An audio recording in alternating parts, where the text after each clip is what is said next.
Baik, selama Indonesia Raya kita lantunkan, Bapak Ibu, kami harap untuk sikap sempurna.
Baik, terima kasih. Acara akan kami lanjutkan kembali.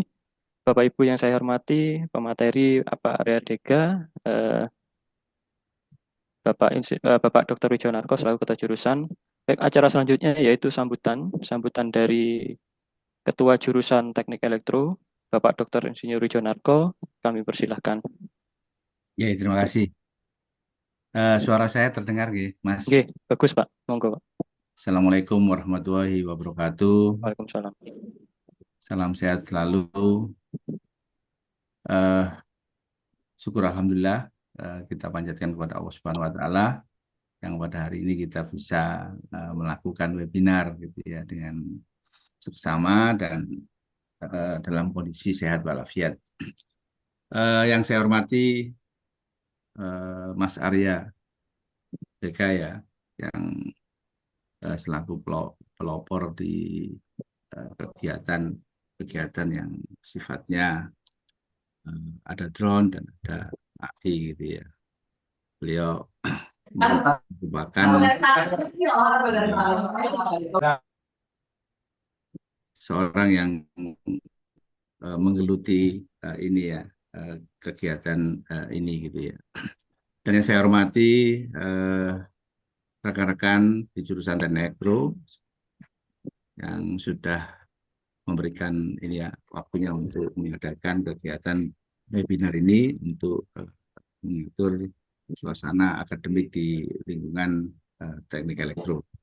Dan yang saya hormati semua para peserta webinar ini, gitu ya, gitu juga oleh moderator, gitu ya. Terima kasih atas kedatangannya. Eh, Kami melihat bahwa webinar ini terkait dengan topik ini, ya, drone dan AI, itu merupakan yang sekarang lagi tren gitu ya.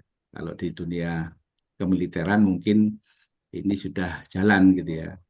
Tapi kalau di dunia terkait dengan pengembangan yang mungkin kalau di jurusan dan elektro itu kan rata-rata kurikulumnya nanti diarahkan ke agroindustri sehingga drone ini juga mempunyai potensi untuk kita ini ya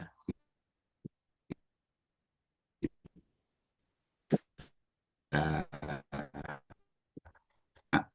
terkait dengan ini lahan-lahan yang masih ini ya masih belum secara ini misalkan sebuah tanaman gedung gitu ya, tanaman di kebun gitu eh, eh, perlu adanya satu monitoring terkait dengan terkait dengan ini ya mengukur kemajuan dari proses yang dilakukan di agroindustri itu sendiri sehingga harapannya itu akan terbentuk otonomi yang efisien gitu ya dengan penerapan AI ini dan saya kira juga uh, kalau sudah drone diikuti dengan AI maka proses beroperasinya secara mandiri jadi tanpa melakukan kontrol manusia secara langsung sehingga kalau kita melakukan pemetaan di area perkebunan maupun sawah gitu ya mana area yang memang sudah layak untuk panen mana yang tidak tersentuh apa eh, tidak tersentuh terkait sama eh, pengukuran ininya ya pengukuran eh, secara ini tidak tersentuh tidak bisa apa ini eh, misalkan terjadinya proses gitu ya sama dalam satu area gitu ada satu satu lokasi kecil gitu yang memang pertumbuhannya kurang bagus sehingga sehingga itu yang akan bisa terbaca oleh drone di AI ini. Selain itu juga eh, bisa melakukan proses penganalisan data gitu ya bahwa lokasi yang nggak berhasil tadi itu karena apa itu juga mungkin akan ini ya bisa eh, mendapatkan analisisnya gitu ya kenapa itu tidak tercover gitu ya. Jadi pada dasarnya bahwa drone dengan AI ini teman-teman yang ada di jurusan teknik elektro kerjanya akan semakin ini ya semakin mengarah ke sana kan gitu ya. karena memang trennya sekarang. Jadi saya berharap teman-teman peserta, baik peserta maupun teman-teman di jurusan itu bisa memanfaatkan pandangan-pandangan serta informasi yang akan muncul di dari Mas Arya Rega ya gitu. Itu aja yang bisa saya sampaikan. Terima kasih Mas Arya Dega yang sudah hadir dan bisa memberikan satu bentuk pengetahuan di tempat kami. Dan selamat untuk ini ya teman-teman peserta untuk mengikuti acara ini. Semoga acara ini bisa bermanfaat dengan baik dan ini ya eh, sesuai dengan arah target kita yang ke depan gitu ya. Terima kasih. Eh, dengan begitu acara ini kami buka dengan ucapan Bismillahirrahmanirrahim. Saya kembalikan ke Mas Moderator, monggo, Baik, Mas Widi. terima kasih. Oke, terima kasih Pak Kajur. Baik, di sini saya selaku MC sekaligus moderator, nggih. Eh, saya lanjutkan dulu untuk susunan acaranya. Yaitu yang ketiga, pemateri utama. Kita akan menyampaikan profil ya, mungkin profil singkat dari pemateri utama, Bapak Arya Dega, kemudian penyampaian materi oleh pembicara utama, dan akan kita lanjutkan dengan sesi tanya jawab serta diskusi interaktif. Saya harap nanti audien bisa lebih diskusi interaktif ya, mungkin dari Pak Arya Dega bisa digali lebih dalam. Baik, sesi ketiga akan kita mulai. Pak Arya Dega mungkin sudah siap ya? Sudah bisa ya dimulai? Saya cek suara dulu ini, apa Baik, masuk suara suaranya. jelas.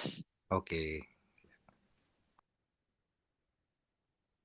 Untuk profil singkat, beliau adalah praktisi yang mungkin lebih banyak ke dunia media sosial, Instagram, bahkan mungkin saya sendiri mengenal beliau dari Instagram ya, sudah centang biru. Centang biru ini sudah ya, mungkin sudah paham semua yang biasa di media sosial. Kemudian beliau juga sempat mengajar ya, Pak Redega sempat ngajar sebagai dosen juga di Malang ya, Prof. Ya. Kemudian praktisi di Federasi Drone Indonesia, beliau juga memberi materi sertifikasi pilot drone. Jadi tahun 2023 kalau tidak salah ya 2023 ya Pak Arya Dika kita undang ke UNED. Iya, jadi 2023 sempat kita undang sebagai mentor untuk pelatihan pilot drone. Kemudian beliau juga aktif di YouTube. Mungkin Bapak Ibu bisa langsung search namanya nggak sulit ya Pak Arya Dega tanpa ada embel-embel. Mungkin seperti itu. Kemudian Pak Arya Dega juga aktif ya bisa dikatakan aktif di beberapa tipe drone FPV, mungkin drone militer juga, drone race juga ya. Kemarin saya lihat bekerja sama dengan dunia militer, mungkin nanti bisa dijelaskan lebih detail karena dunia militer ini dunianya beliau. Jadi seperti itu. Kemudian ada beberapa yang mungkin nggak bisa saya jelaskan secara detail. Nanti biar pemateri langsung menyampaikan, mungkin bisa langsung dalam bentuk studi kasus atau bagaimana. Baik, Pak Arya Dika, kami persilakan. ya, terima kasih. Bismillahirrahmanirrahim. Assalamualaikum warahmatullahi wabarakatuh. Waalaikumsalam Selamat warahmatullahi pagi, wabarakatuh. semuanya masih pagi ini. Oke, terima kasih atas kesempatan yang diberikan kepada saya untuk berbagi mengenai dunia yang lagi rame-ramenya di tahun 2025 ini, yaitu artificial intelligence atau kecerdasan buatan. Kalau saya lihat dari perkembangannya, memang kecerdasan buatan atau AI atau artificial intelligence ini mulai 2025 itu terlalu pesat gitu ya. Jadi bukan sangat pesat lagi, terlalu pesat perkembangannya. Memang sudah pernah ada di tahun-tahun sebelumnya, eh, apalagi zaman saya masih kuliah dulu saya pernah kuliah diploma 1 zaman di Brawijaya, Universitas Brawijaya itu tahun 92. Itu sebenarnya sudah ada programming untuk kecerdasan buatan, artificial intelligence. Itu menggunakan bahasa COBOL, COBOL itu, bahasa COBOL. Jadi membuat program yang bisa memerintahkan program itu untuk membuat programnya sendiri. Ya, basicnya hanya itu sebetulnya. Jadi dia bisa reproduksi gitu istilahnya ya, reproduksi. Nah, setelah itu saya tidak mengikuti perkembangan tentang kecerdasan buatan ini hingga tahun 2024 ini saya sudah mulai lihat loh. yang namanya kecerdasan buatan ini kok semakin berbahaya gitu, semakin berbahaya dalam arti kalau kita tidak mengikuti itu ketinggalannya nggak tanggung-tanggung, ketinggalannya tuh jauh ke belakang kita. Ya sebagai contoh misalkan sekarang ini yang lagi populer adalah kecerdasan buatan bikinannya OpenAI, apa tuh ChatGPT ya. Terus tahun lalu juga Twitter yang sudah berubah jadi X itu juga mengeluarkan Grok, AI namanya Grok, GROK. Kemudian Microsoft sendiri mengeluarkan yang namanya Copilot. Terus ada lagi Claude, terus ada lagi banyak sekali dan mereka bersaing. Itu. Nah, ini kalau saya pikir kalau kita semua ini tidak mengikuti, ketinggalan beberapa kedipan mata itu bisa jauh gitu. Nah, makanya saya ingin banyak mendapatkan kesempatan gitu, ingin banyak mendapatkan kesempatan untuk berbagi mengenai artificial intelligence. Nah, kebetulan karena dunia saya sebelumnya ini adalah dunia penerbangan, dunia drone. Nah, akhirnya saya coba kawinkan itu dua dunia yang berbeda tapi sama-sama teknologi antara drone dengan teknologi kecerdasan buatan. Itu. Saya sendiri mungkin nanti di kesempatan lain juga ingin lebih banyak lagi memperkenalkan mengenai artificial intelligence karena ini kalau kita ketinggalan bahaya, terutama anak-anak muda, mahasiswa-mahasiswa kalau ketinggalan bahaya. Saya khawatirnya banyak anak-anak level mahasiswa SMA, SMP yang tidak mengerti media sosial, apalagi artificial intelligence gitu. Itu mengerikan kalau tidak kita sosialisasikan dari sekarang. Oke, Pak Widya ini kalau mau buka gimana ya? Share screen mungkin Buka maksudnya? Atau ya. bagaimana? Oh iya, bentar permisi Pak Agung untuk akses Oh share ini screen. ada hijau ya, tombol hijau. Iya, share screen. Coba ya, saya coba. Oke. Halo share window, halo share screen, halo share screen ya. Ya.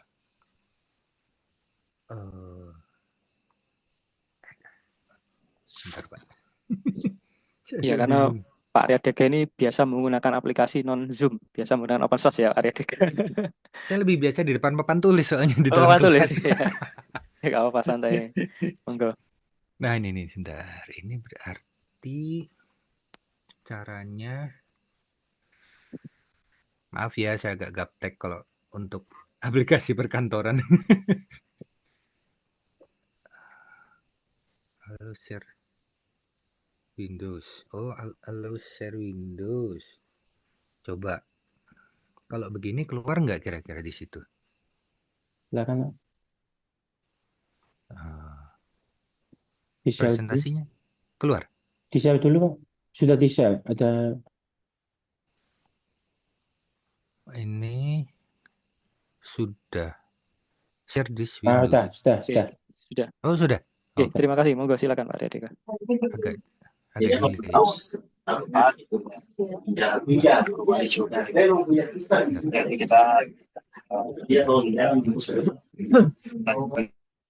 Oke, saya mulai aja. Tapi ini slide-nya kayak gini nggak apa-apa ya. Kelihatan di sebelah kiri ada kecil-kecil gini. Semoga Boleh, silakan.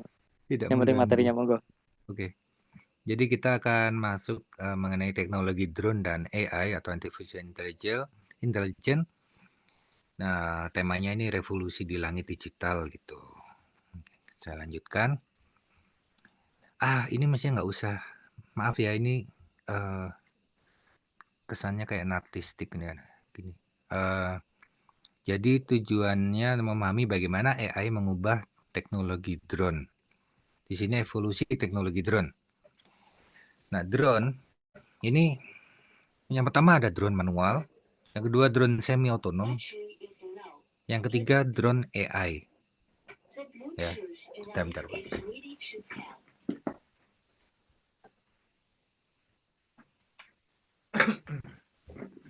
Nah, dari tiga macam ini kita sudah pernah tahu yang nomor satu yaitu drone manual. Jadi drone ini diterbangkan secara manual pakai stick drone, dibelokin ke kanan ke kiri, dimajukan, dinaikkan, diturunkan, diterbangkan oleh pilot, oleh manusia gitu.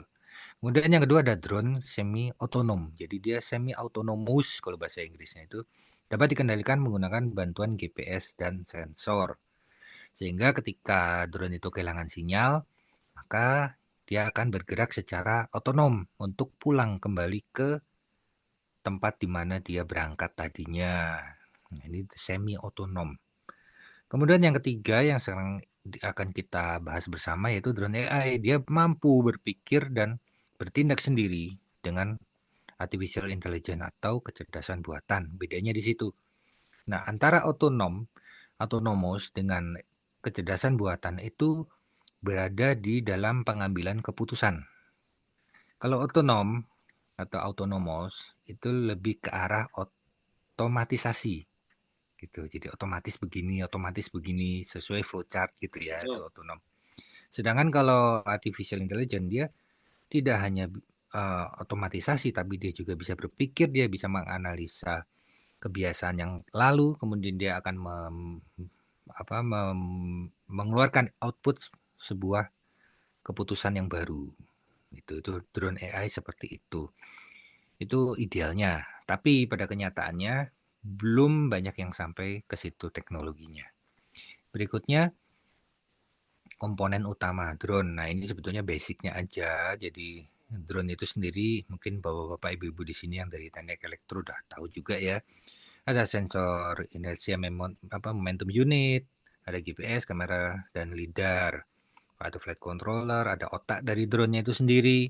Kemudian ada kameranya, gimbal untuk pemetaan, baterai dan propulsi. Tapi di dalam dunia artificial intelligence yang akan ditanamkan di drone, semua ini akan menjadi hal yang sangat penting, terutama pada otak dari drone atau flight controller itu sendiri. Karena nanti berhubungan dengan kecepatan dari prosesornya. Gitu. Kemudian berikutnya, apa itu AI atau kecerdasan buatan? Yaitu kemampuan mesin untuk belajar, berpikir, dan mengambil keputusan yang baru. Contohnya Google Assistant gitu ya. Kemudian ada Tesla Autopilot, itu contoh yang sudah diterapkan di aplikasi. Jadi ada aplikasi Google, tidak hanya sekedar Google biasa tapi Google Assistant. Yang Google Assistant itu yang kayak itu loh, Bapak Ibu, yang buat kalau kita mau nyalain lampu, matiin lampu rumah dari luar gitu, terus kita mau lihat kamera apa namanya itu, CCTV. Nah, itu kan pakai Google Assistant tuh bisa tuh digerakkan. Nah, tapi tidak hanya untuk on off aja, nggak hanya nyala dan mati, tapi juga bisa menganalisa. Misalkan ada CCTV zaman sekarang itu kan ada yang bisa mendeteksi mobil, oh itu mobil, oh itu orang, oh itu kucing gitu. Nah, Google Assistant sekarang sudah dilengkapi dengan AI yang akan membuat dia eh, menganalisa dan membuat keputusan. Apakah itu kucing yang manjat pagar? Apakah itu manusia yang manjat pagar? Nah, itu contoh penerapan AI di situ. Begitu juga dengan kendaraan. Nah, di Tesla ini sudah ditanamkan AI, tapi bukan untuk seperti AI robot gitu, bukan ya, tapi untuk autopilotnya saja. Kendaraan ini akan menganalisa kebiasaan drivernya atau supirnya atau pengemudinya. Itu dia punya kebiasaan seperti apa, jam berapa sampai dengan jam berapa, punya kebiasaan gimana gitu. Kemudian ketika lalu lintas padat, apakah penumpang dan driver suka dibawa manuver kasar atau kalem-kalem aja nggak apa-apa, macet yang penting jalan. Nah, itu Tesla sudah ditanamkan AI seperti itu untuk akhirnya dikendalikan secara otonom. Itu contohnya. Berikutnya, nah sekarang masuk ke drone. AI dalam drone itu ada computer vision, jadi obstacle avoidance, atau artinya itu obstacle avoidance itu avoid rintangan ya. Jadi menghindari rintangan bisa menggunakan AI. Kemudian object tracking, dia bisa object tracking itu AI untuk recognize, jadi dia mengenal gitu ya, mengenal sebuah objek. Kalau di drone-drone yang zaman sekarang itu sepertinya sudah nggak aneh lagi yang namanya drone itu. Oh ya pasti semua udah ada ya, udah ada anti nabrak, anti apa segala macam. Betul, karena ditambah sensor. Sensor anti nabrak di depan, anti nabrak di belakang, di atas, di bawah, kanan, kiri segala macam. Nah, yang dimaksud dalam menanamkan AI pada drone itu sudah tidak lagi menggunakan tambahan sensor. Jadi semuanya itu dideteksi oleh kamera. Oleh satu kamera, dia bisa berdetek, dia bisa mengenal. Oh, di depan ini kosong. Oh, sebelah kanan ada pohon, maka dia akan menghindar ke kiri.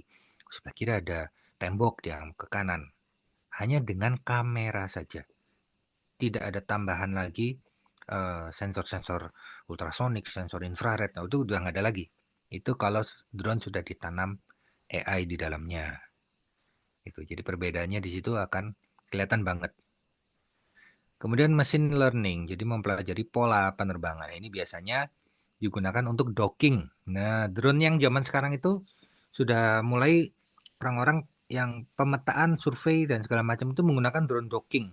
Jadi drone-nya itu mendarat dan ngecas sendiri. Nanti kalau baterainya udah penuh, dia terbang lagi. Bahkan ada drone terbaru yang sekarang ini, mereknya apa saya lupa, itu dia mendarat dan dia keluarin baterai dari drone, dia masukin baterai yang baru. Jadi udah nggak ngecas lagi, tapi mengganti baterai. Ada itu barangnya. Saya tanggal 7 April nanti akan nge-review itu drone itu. Jadi drone itu bisa ganti baterai gitu ya. Atau kayak apa saya juga belum bisa membayangkan. Mungkin ada tangan-tanganannya gitu narik baterai atau gimana. Nanti tanggal 7 April saya akan ke Jakarta untuk nge-review drone itu. Kemudian autonomous navigation. Jadi drone dapat menerbangkan dirinya sendiri. Itu tadi biasanya digunakan pada drone yang docking itu tadi. Nah, sehingga autonomous navigation ditambah dengan machine learning, ditambah dengan computer vision, maka drone ini akan menjadi sakti banget gitu ya istilahnya. Sakti banget. Dia cuma tinggal kita nyalain powernya, kita taruh, kita tinggal, udah. Ya. Dia akan bekerja sendiri, dia akan memutuskan kapan waktunya ngecas, dia akan memutuskan, oh ini hujan, ini jangan keluar dulu dari dockingnya. Oh ini sudah terang, saya akan keluar. Dia akan memikirkan misalnya tugasnya dia. Jadi kita harus tetap memberi tugas ya pada AI. Tugasnya apa gitu. Kalau kita nggak kasih tugas, nanti dia AI ini bisa berbohong. Ya Bapak Ibu, di bulan ini bulan Maret ya. Di bulan Maret itu sudah ditemukan beberapa AI itu berbohong kepada manusia. Kok bisa seperti itu? Wah bahaya. Ya sebetulnya jangankan AI ya, manusia juga bisa bohong kepada manusia karena tidak diberitahu, tidak diberi pengetahuan, tidak diberi training, tidak dilatih apa-apa dan dilepas begitu saja. Maka dia akan berpikir sendiri, dia akan mengutamakan dirinya sendiri. AI juga begitu. Di bulan ini sudah ditemukan beberapa AI itu berbohong kepada manusia. Nah, itu tadi makanya dari tiga komponen ini, computer vision, machine learning, autonomous navigation dalam sebuah drone yang ada kecerdasan buatannya, kita tetap harus mengajarkan dia apa yang harus dia lakukan. Kalau kita minta dia melakukan analisa tanah, entah itu kelembapan, kesuburan, ataupun apapun, maka dia akan lakukan itu saja. Tapi kalau kita nggak ngomong apa-apa, ya dia akan melakukan apapun sesuai yang dia mau. Gitu. Jadi kita harus memberikan batasan. Nanti ada regulasi di bagian slide yang lain nanti. Berikutnya, aplikasi drone AI. Nah, di sini ada aplikasinya untuk apa aja sih? Kalau di militer dan keamanan, security gitu ya, itu biasanya dipakai untuk surveillance, jadi survei-survei gitu. Mengamati ada apa sih? Ada yang bahaya nggak sih? Gitu. Ada penyusup apa enggak gitu. Kemudian border control. Jadi ya surveillance dan border control itu mirip. Jadi drone itu akan patroli, terbang patroli, baterai mau habis pulang, mendarat, terus ngisi sendiri dan sebagainya. Kemudian di pertanian, seperti yang saya contohkan sebelumnya, ada smart farming atau deteksi dan juga deteksi hama. Ini semua bergantung pada kameranya, gitu. Smart farming ini mungkin ya itu tadi yang tidak bisa deteksi kesuburan, kelembaban tanah dan sebagainya. Tentunya tidak bisa pakai kamera biasa, harus ada kamera tambahan yang bisa menganalisa itu. Biasanya kamera RGB itu ya, yang bisa menganalisa. Kemudian deteksi hama ini adalah, nah kalau deteksi hama ini bisa tanpa kamera tambahan, cukup dengan satu kamera yang dia bisa zoomnya bisa jauh, dan dia bisa mendeteksi antara bedanya hama dengan daun gitu. Bedanya hama dengan serangga biasa itu. Dia bisa deteksi. Ini semua pakai AI.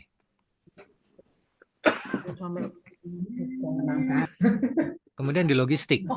Di logistik ini untuk pengiriman paket dengan drone. Nah, ini lebih ke arah otonomos sebetulnya. Tapi di sini bisa diterapkan AI dalam drone logistik, yaitu untuk keputusan internnya dia sendiri. Jadi si drone-nya ini akan menganalisa dirinya sendiri apakah dia mampu mengangkat paket, apakah dia mampu menuju ke tempat yang untuk dikirim. Nah, itu nanti kalau dia tidak mampu, maka dia akan memberikan alert kepada penggunanya bahwa jangan pakai saya, pakai teman saya aja yang sebelah ini. Teman saya ini agak besar badannya gitu. Jadi pakai drone yang lebih besar maksudnya. Kalau drone yang ini terlalu kecil, dia bisa menganalisa dirinya. Kemudian untuk konstruksi, kok pemantauan berfungsi, Cik? proyek. Nah, untuk pemantauan proyek ini, tentunya drone ini harus dilengkapi dengan kebutuhan yang sesuai proyek apa dulu gitu ya. Misalnya proyek tambang itu akan beda dengan proyek jembatan. Proyek bangunan beda lagi. Proyek bangunan ada kaca, ada hal-hal yang berbeda. Jadi nanti disesuaikan. Kemudian juga untuk aplikasi drone AI ini pada lingkungan. Jadi pemantauan hutan, pencarian korban bencana. Nah, ini yang nomor 5 ini sebetulnya yang harusnya sudah bisa kita bangun gitu.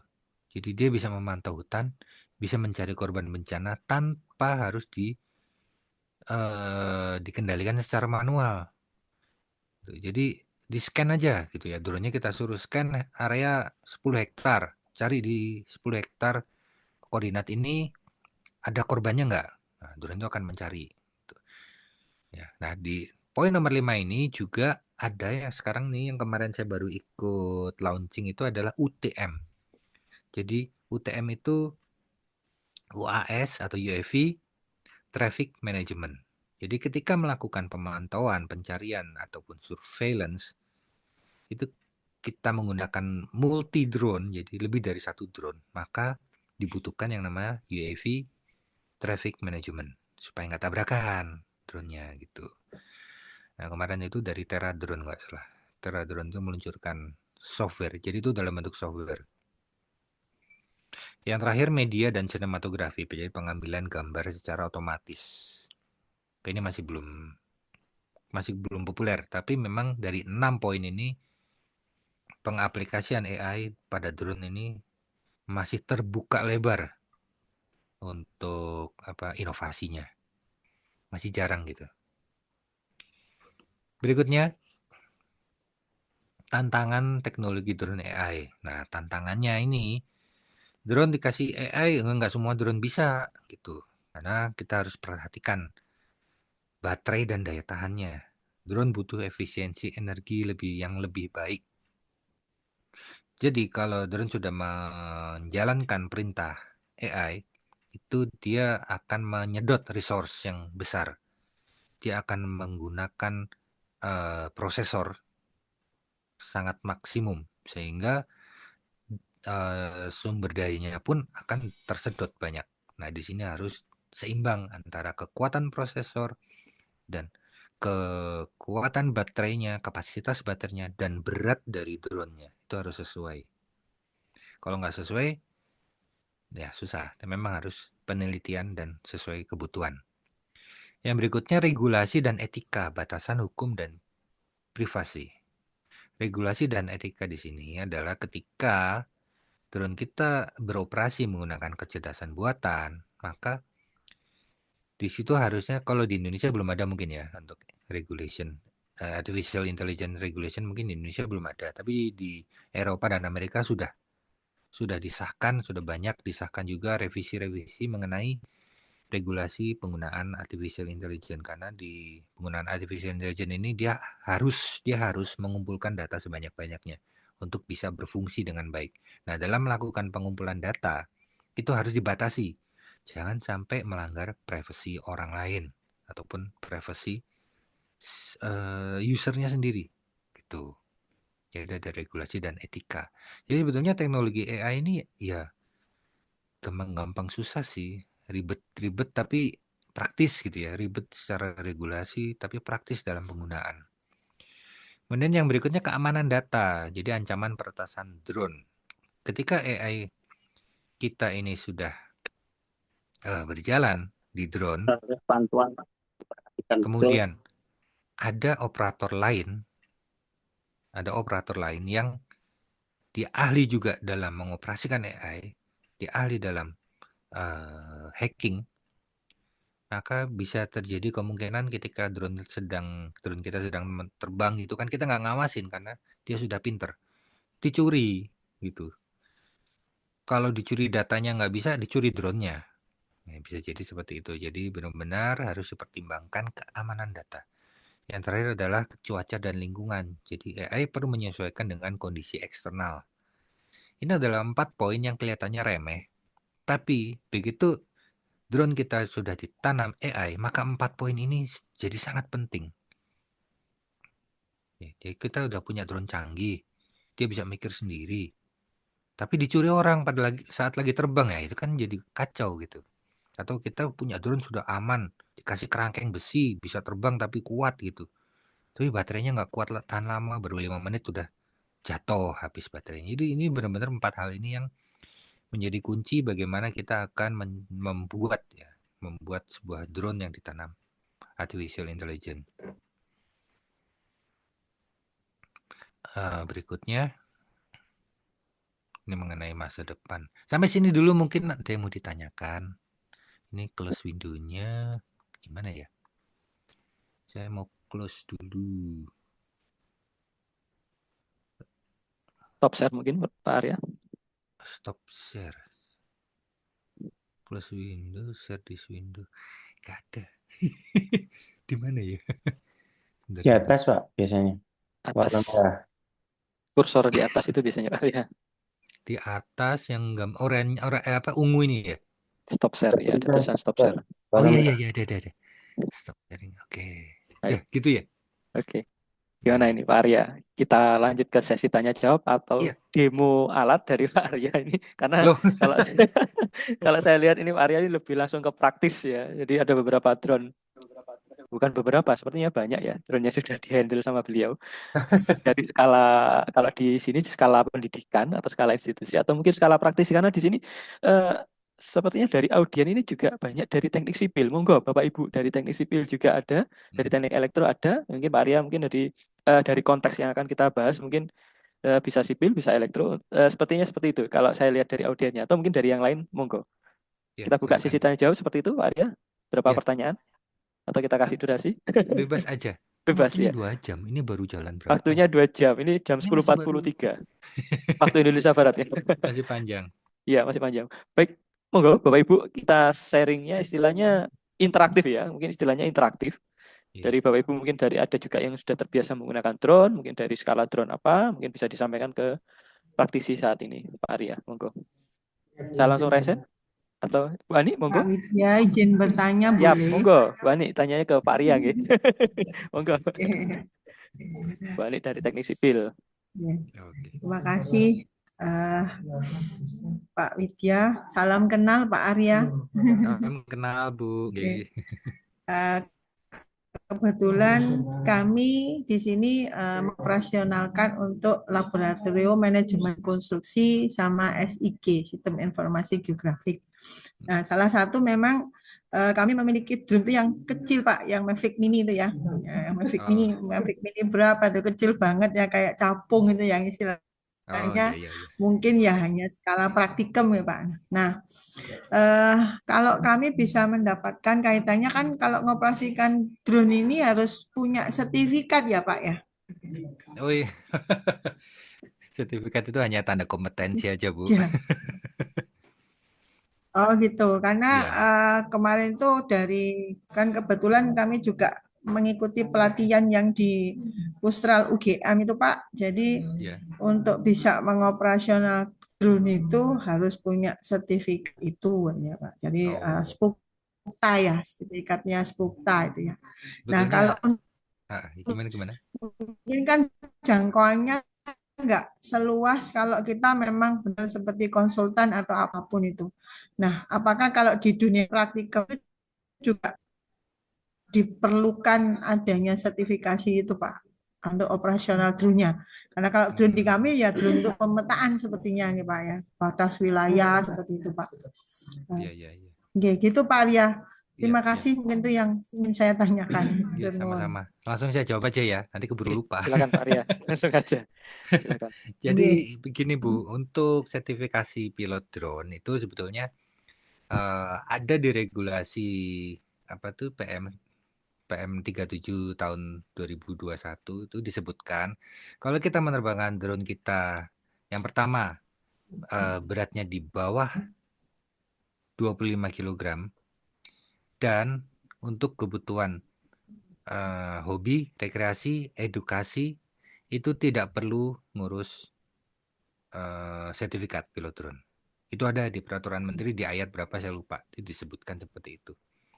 Tapi ketika kita akan menerbangkan drone untuk kebutuhan profesi ataupun drone yang beratnya di atas 25 kg ataupun untuk kebutuhan khusus misalnya untuk tinggi yang sampai dengan lebih dari 120 meter, maka dibutuhkan sertifikat pilot drone yang fungsinya untuk mengurus izin begitu Bu. Jadi sertifikat pilot drone itu Nah, kita perlu punya untuk ngurus izin. Intinya seperti itu aja sih. Itu. Bagaimana mungkin sudah jelas? Mungkin dari Bu Ani atau mungkin ada pertanyaan yang lebih spesifik? Atau sudah Silakan. keluar ya Pak ya. Nah, kalau kawan untuk pemetaan kita dia di luar berarti kan harus ngurus izin itu Pak ya. Nah, izinnya itu apakah harus kemudian disertakan sertifikat atau cukup dengan surat tugas, Pak? Oh ya, kalau untuk izin itu tentunya perlu sertifikat karena sertifikat itu adalah tanda kompetensi seseorang dalam menguasai drone. Nah, gitu. Jadi kalau hanya surat tugas saja, biasanya nanti ada pertanyaan lagi. Loh, ini pilotnya yakin bisa nerbangin, yakin bisa aman, yakin bisa jaga safety. Oh iya bisa, Pak. Gimana saya bisa percaya? Oh ini Pak ada sertifikat saya. Nah gitu Bu. Tapi kalau tanpa sertifikat nanti bingung. Kitanya bingung mau nunjukin kemampuan kita tanpa bukti akhirnya. Nah sertifikat itu adalah bukti bahwa kita sudah tahu semuanya. Aman gitu. Nggak usah khawatir. Kasih izin aja lah gitu kan. Begitu Bu. Iya, Pak. Oke, oke. Saya kadang takut Pak, ini maksudnya keluar tuh apalagi kalau mungkin daerahnya daerah itu ya Pak ya, daerah larangan atau daerah terlarang itu. Nah itu juga Iya. bingung nih, yang mana yang terlarang sama enggak terlarang itu jadinya kan kadang-kadang terdeteksi tahu-tahu nanti pesawat kita hilang tuh Pak. Oh. Sebetulnya kalau Ibu pernah ikut itu yang sertifikasi di mana itu tadi, itu sebenarnya sudah dijelaskan secara detail di daerah mana yang dilarang. Kalau saya biasanya mengingatkan kepada kawan-kawan yang kalau yang di kelas saya itu hindari yang jelas hindari bandar udara, hindari Ya, instalasi militer, dan kalau bisa jangan tab, terbang di ya, atas rumah sakit tuh, karena ya. memang belum ada regulasinya terbang di atas rumah sakit, tapi hindari hal seperti itu dan jaga privasi. Nah, kalau memang kita jauh dari bandara, tidak ada masalah. Bahkan dalam regulasi dari Kementerian Perhubungan Udara, itu tidak disebutkan kita harus jarak berapa kilo dari bandara, Bu. Yang penting tidak mengganggu penerbangan. Nah, tapi kita nggak bisa seperti itu untuk disebarluaskan. Nah, itu nanti salah kaprah kan. Nanti, oh nggak apa-apa, yang penting nggak mengganggu penerbangan. Akhirnya terbangnya di bawahnya pesawat yang lagi terbang gitu. Jangan gitu ya. Nah, jadi sudah, yang penting jangan dekat bandara. Nah, seberapa jauh dari bandara itu ada di apa namanya, regulasi KKOP, regulasi pengelola bandara. Nah, dalam regulasi pengelolaan bandara itu ditetapkan bahwa radius sekian dari bandara tidak boleh ada bangunan setinggi sekian gitu. Nah, itu dari situ juga bisa diikuti. Nah, itu sehingga ketemulah angka 4-5 km dari bandara. Itu tidak boleh ada bangunan yang mengganggu pesawat untuk mendarat. Artinya ketinggian bangunan itu pun mengisyaratkan kita sebagai pilot drone untuk drone jangan masuk ke situ lah, udah gitu. Jadi radius 5 km dari bandara. Gitu. Itu diterangkan kan ya Bu waktu Ibu ikut sertifikasi? Oke Pak, cuma kita kan di lab Pak. Jadi lab itu kan memang yang operator, maksudnya kalabnya Bani, maksudnya saya sendiri. Cuma kan kalau misalnya kita ini kan mungkin sendiri karena kelompoknya kan asisten. Nah, asisten ini apakah juga sama harus dilengkapi dengan sertifikat pilot drone-nya gitu. Ya, karena ada izin menerbangkan ya, izin menerbangkan, bukan izin tapi izin menerbangkannya. Gitu. Nah, ada juga ada tuh teknisi, ada operatornya kan gitu. Ya, ada juga di regulasi itu disebutkan bahwa jika seorang mau menerbangkan drone tapi tidak dibekali oleh sertifikat, maka minimal dia didampingi oleh pilot lain yang bersertifikat. Itu juga bisa, Bu. Oh iya. Matur nuwun Pak Arya. Sama-sama. Terima kasih. Ya. Baik, terima kasih Bu Ani atas sesi sharing sessionnya, sesi tanya jawabnya. Pak Arya, ini kita lanjut atau nunggu pertanyaan berikutnya? Ada yang tanya? Satu lagi? Selamat. Boleh bertanya sebentar ini, moderator? Boleh Bapak, monggo silakan. Selamat siang ini, Pak Arya Dega. Salam kenal Pak, saya Rifan Rusli dari Kota Bogor ini Pak. Ya, salam kenal Pemegang Pak. RPC dari di GCA Pak.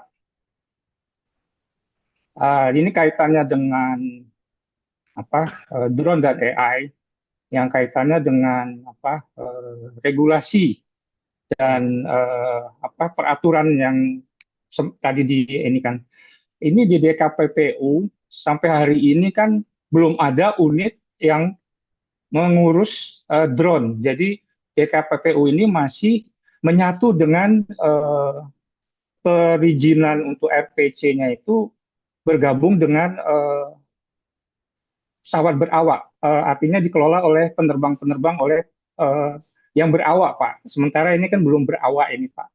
Jadi mungkin nanti ke depannya dengan kemajuan teknologi drone AI ini, itu nanti DKPPU itu memiliki divisi sendiri yang memang dikelola oleh DKPPU itu adalah tenaga-tenaga yang memang berkompetensi di bidang teknologi drone. Karena teknologi drone ini masih berupa ke depannya itu adalah potensi di antara yang bisa berkembang pesat ini, Pak. Contohnya AI ini, Pak. Iya, betul. Jadi nanti DKPPU itu belum ada, Pak. Nah, jadi masukan aja untuk Pak Arya Dega selaku praktisi YouTuber yang berkaitan dengan regulasi ini bisa memberikan masukan, Pak. Nah, demikian Pak Arya Dega, Pak. Terima kasih. Ya, terima kasih Pak. Terima kasih. Ya, jadi memang masalah regulasi drone ini nggak bisa stagnan, Pak. Di luar Indonesia itu selalu ada revisi. Jadi kayaknya di Indonesia ini masih kurang dapat perhatian. Kalau yang saya ikuti, saya sendiri juga punya sertifikat di Eropa dan di tempat lain, itu mereka selalu ngirim ke email ke saya ketika ada revisi regulasi. Dan itu kalau saya lihat, saya amati, rata-rata 3 bulan sekali mereka selalu ada revisi regulasi drone. 3 bulan sekali dapat email saya, ini ada revisi yang bagian ini gitu. Indonesia saya nggak tahu kenapa. Karena gini Pak, ini kan kaitannya kan kami ini profesi Pak. Betul. Jadi mutlak diperlukan RPC ini Pak, Remote Pilot Certificate ini mutlak diperlukan Pak. Karena nanti Iya, berkaitan dengan pihak dari luar negeri, itu akan selalu menanyakan, license-nya itu akan ditanyakan Pak, yang berlaku. Dan kalau misalnya kita di keluar gitu ya, nah itu juga bisa di-endorse Pak pada saat bersamaan kita melakukan pelatihan ke luar negeri maksudnya gitu Pak Arya. Nah, iya. Jadi, tetapi kalau di eh, Indonesia memang ini regulasi kita ini memang stuck ya Pak ya, terlambat gitu. iya, Ada kasus, baru dia eh, baru ada aturan-aturannya nih Pak. Jadi ini dengan teknologi AI ini saya khawatir di DKPPU itu sumber SDM-nya tuh belum belum cukup karena dia masih bergabung dengan sumber untuk pesawat yang berawak itu Pak. Kemarin saya juga iya, ada pengalaman terlambat karena mereka itu ada event kemarin di Denpasar sehingga revisi saya ini terlambat di apa diterbitkan gitu Pak. Nah ini hmm, mungkin lewat Pak Arya Diega ini bisa nih Pak diapakan gitu Pak, diberikan masukan gitu. Kemudian iya. Pak, terima kasih. Terima kasih. Jadi memang sebetulnya Pak, status posisi saya, ini Iya. sebenarnya banyak yang tahu juga bahwa saya ini eh, tidak disenangi oleh DKPPU karena saya selalu mengkritik.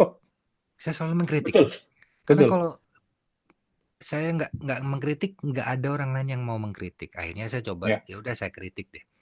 Tapi sebetulnya mereka belum bisa menerima kritik karena juga mungkin mungkin prosedur Pak ya, apa birokrasinya mereka juga ya kita mau gimana lagi gitu. Mas Arya ini ngeritik-ngeritik terus kita mau gimana lagi? Kita kan dari atas sudah begini gitu ya. Mungkin seperti itu kondisinya sehingga mereka tuh kayak ke saya kayak sebel gitu mungkin Pak. ya, Nggak, tapi nggak apa-apa Pak. Memang eh, dari forum ini yang direkam ini juga mungkin nanti akan ada di YouTube. Mereka perlu nonton juga ini gitu karena betul. bukan bukan suara saya loh kan gitu, tapi suara dari Pak Rifan, dari yang lainnya juga banyak gitu Ya, yang membutuhkan update, terutama update dan kecepatan layanan ya Pak ya. ya, ya, ya Pak. Gitu. Ya. Tapi oke Pak, terima kasih Pak. Ini akan Ini saya jadikan ini kan catatan. kalangan akademisi Pak ya, edukasi ini kan juga perlu apa ya namanya, perlu regulasi yang jelas gitu ya Pak ya. Iya, Jadi regulasi itu bukan regulasi yang umum, tapi nanti ketika diterbangkan oleh pihak akademisi, pihak edukasi, itu perlakuannya tidak sama Pak, tidak sama Pak yang saya udah lihat. Tapi kalau untuk profesi oke lah, dia masih masih jelas aturan-aturannya. Tapi kalau untuk akademisi ini nih, karena saya pernah nerbangkan, ya nggak jauh lah Pak di Jabodetabek. Jadi iya. ketika diterbangkannya ada yang orang yang mendekat ke saya gitu. Pak, Oh, ini terbang berizin nggak Pak? Oh saya berizin. Nah saya tunjukkan registrasi pesawat, saya tunjukkan RPC saya. Nah udah.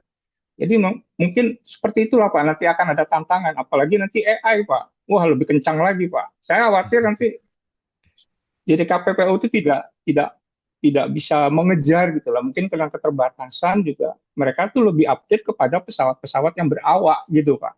betul. Iya, Iya. Dan kondisinya kayaknya sudah ketinggalan dan agak kerepotan mereka mau ngejar kecuali mereka mau memanfaatkan praktisi, melibatkan praktisi untuk betul, betul update Pak. itu. Iya betul. Oke Pak. Gitu. Terima Terima kasih kasih. Pak Arya. Terima Ya, kasih moderator. Silakan lanjut. Terima kasih Pak Rifan. Ya, terima kasih kembali. Ini sangat menarik sekali ya, karena di webinar ini ada beberapa yang bisa join. Mungkin dari Pak Narko sekaligus Pak, mumpung ada dari peserta dari luar, ada masukan atau bagaimana Pak Narko selaku ketua jurusan? Mungkin bisa nanti disambung di jejaring lain. Seperti itu ya. Permisi Ya Pak Pak, Narko. kayaknya Oke. memang harus ini ya, berlanjut Ngeling terus ya. continue gitu ya. Iya. Oke. Ya, terima kasih. Jadi ada beberapa audiens di sini dari teknik sipil, kemudian dari praktisi tadi juga, dari permisi Pak Arya tadi, Pak penanya kedua dari yang Pak Arifan tadi, iya. institusinya, afiliasinya dari, Tadi saya lupa Pak Rifan iya, tadi saya catat namanya beliau Pak Arifan Rusdi, dari tapi Bogor, dari Iya, afiliasinya. Bogor. Oh saya iya, dari ini Pak, dari perusahaan Siksa Gata Prima Pak. Jadi inspeksi untuk tower di Lebih fokusnya tuh lebih banyak di Jabodetabek, Pak. Oh, baik. Nah, Baik, Pak karena saya Irfan. dapat link kemarin ikut pelatihan di Geodemy ID, ada link ke Ya. sini. Nah, saya coba bergabung karena topiknya itu drone dan AI, Pak, Oh, ya. teknologinya itu. Nah, ini Ya. kalau untuk inspeksi-inspeksi itu kan perlu, Pak, nanti. Nanti Baik, ada baik. kamera non-metrik, ada kamera metrik, ada leader. Nah, itu memang harus dikejar gitu, Pak, ke sana. Baik. Demikian, Pak Widya. Betul, Ya, terima kasih Pak Rifan. ya. Ya, jadi dari 3 komponen dari praktisi, kemudian dari akademisi pada saat ini bisa saling sambung ya, mungkin dari regulasi atau mungkin dari pengembangan teknologi untuk adik-adik mahasiswa nanti bagaimana, termasuk pengembangan update project based dan problem based bagi pengampu atau dosen pengampu di kami, seperti itu Pak. Terima kasih kembali. Baik Pak Arya, ini kita lanjutkan di sesi pemaparan materi atau bagaimana? Oh iya, saya lanjutkan dulu Baik, ya. terima kasih. Tapi waktunya masih panjang. Nggak apa-apa. Kita habiskan nanti untuk tanya jawab aja ya. Ini sedikit lagi kok.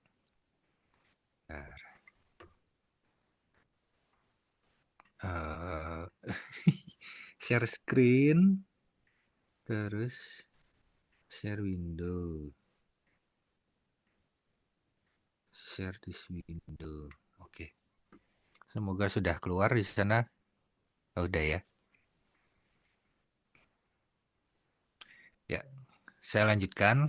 Nah, tadi kan ini tantangan teknologi drone AI mengenai 4 komponen ini harus kita perhatikan keseimbangannya dalam sebuah drone yang ingin kita tanamkan AI di dalamnya. Berikutnya, mengenai masa depan. Bagaimana masa depannya drone artificial intelligence ini? Nah, ada yang namanya swarm drone, yaitu formasi drone yang dikendalikan oleh AI. Sejauh ini yang pernah kita tahu, yang sempat populer juga adalah drone show. Nah, itu mirip dengan drone swarm drone. Ya. Jadi drone show itu yang pakai lampu-lampu di langit, bikin gambar ini, gambar itu, tulisan segala macam, bikin formasi, bermanuver. Nah, itu saya belum cek apakah dia sudah menggunakan AI atau otonom gitu. Tapi sebuah kumpulan drone atau drone swarm itu, kalau yang sudah dipasang AI, itu tentunya memiliki aplikasi yang jauh lebih luas lagi. Jadi dia bisa dipakai untuk drone show. Tapi dia juga bisa saling berkomunikasi sesama drone-nya dan dia bisa mengambil keputusan. Itu tadi. Jadi perbedaan khas dari sebuah kecerdasan buatan, dia bisa mengambil keputusan. Jadi misalkan, wah ini formasinya kok kayaknya saya terlalu mepet sama sebelah saya gitu, dia bisa ngambil keputusan, jauh dikit gitu. Tapi kalau full otonom itu tidak bisa berpikir seperti itu drone-nya. Nah, biasanya drone swarm itu lebih yang ada AI-nya ya, itu akan lebih dipakai dalam dunia militer tentunya. Kemudian yang berikutnya, AI pilot, drone tanpa operator manusia. Nah, ini masa depannya nanti cukup kita membuat sebuah skrip, ataupun kalau skrip terlalu sulit, maka orang IT akan harus bisa membuat sebuah skrip yang mudah dioperasikan oleh operator drone. Sehingga operator drone hanya tinggal mengoperasikan seperti Scratch itu loh. Jadi perintahnya start ini, kemudian ini, kemudian ini, kemudian ini gitu. Kemudian belok kanan, nanti di kanan kalau ada rintangan pikirin sendiri ya drone nanti. Yang penting kamu harus nyampe ke sana gitu.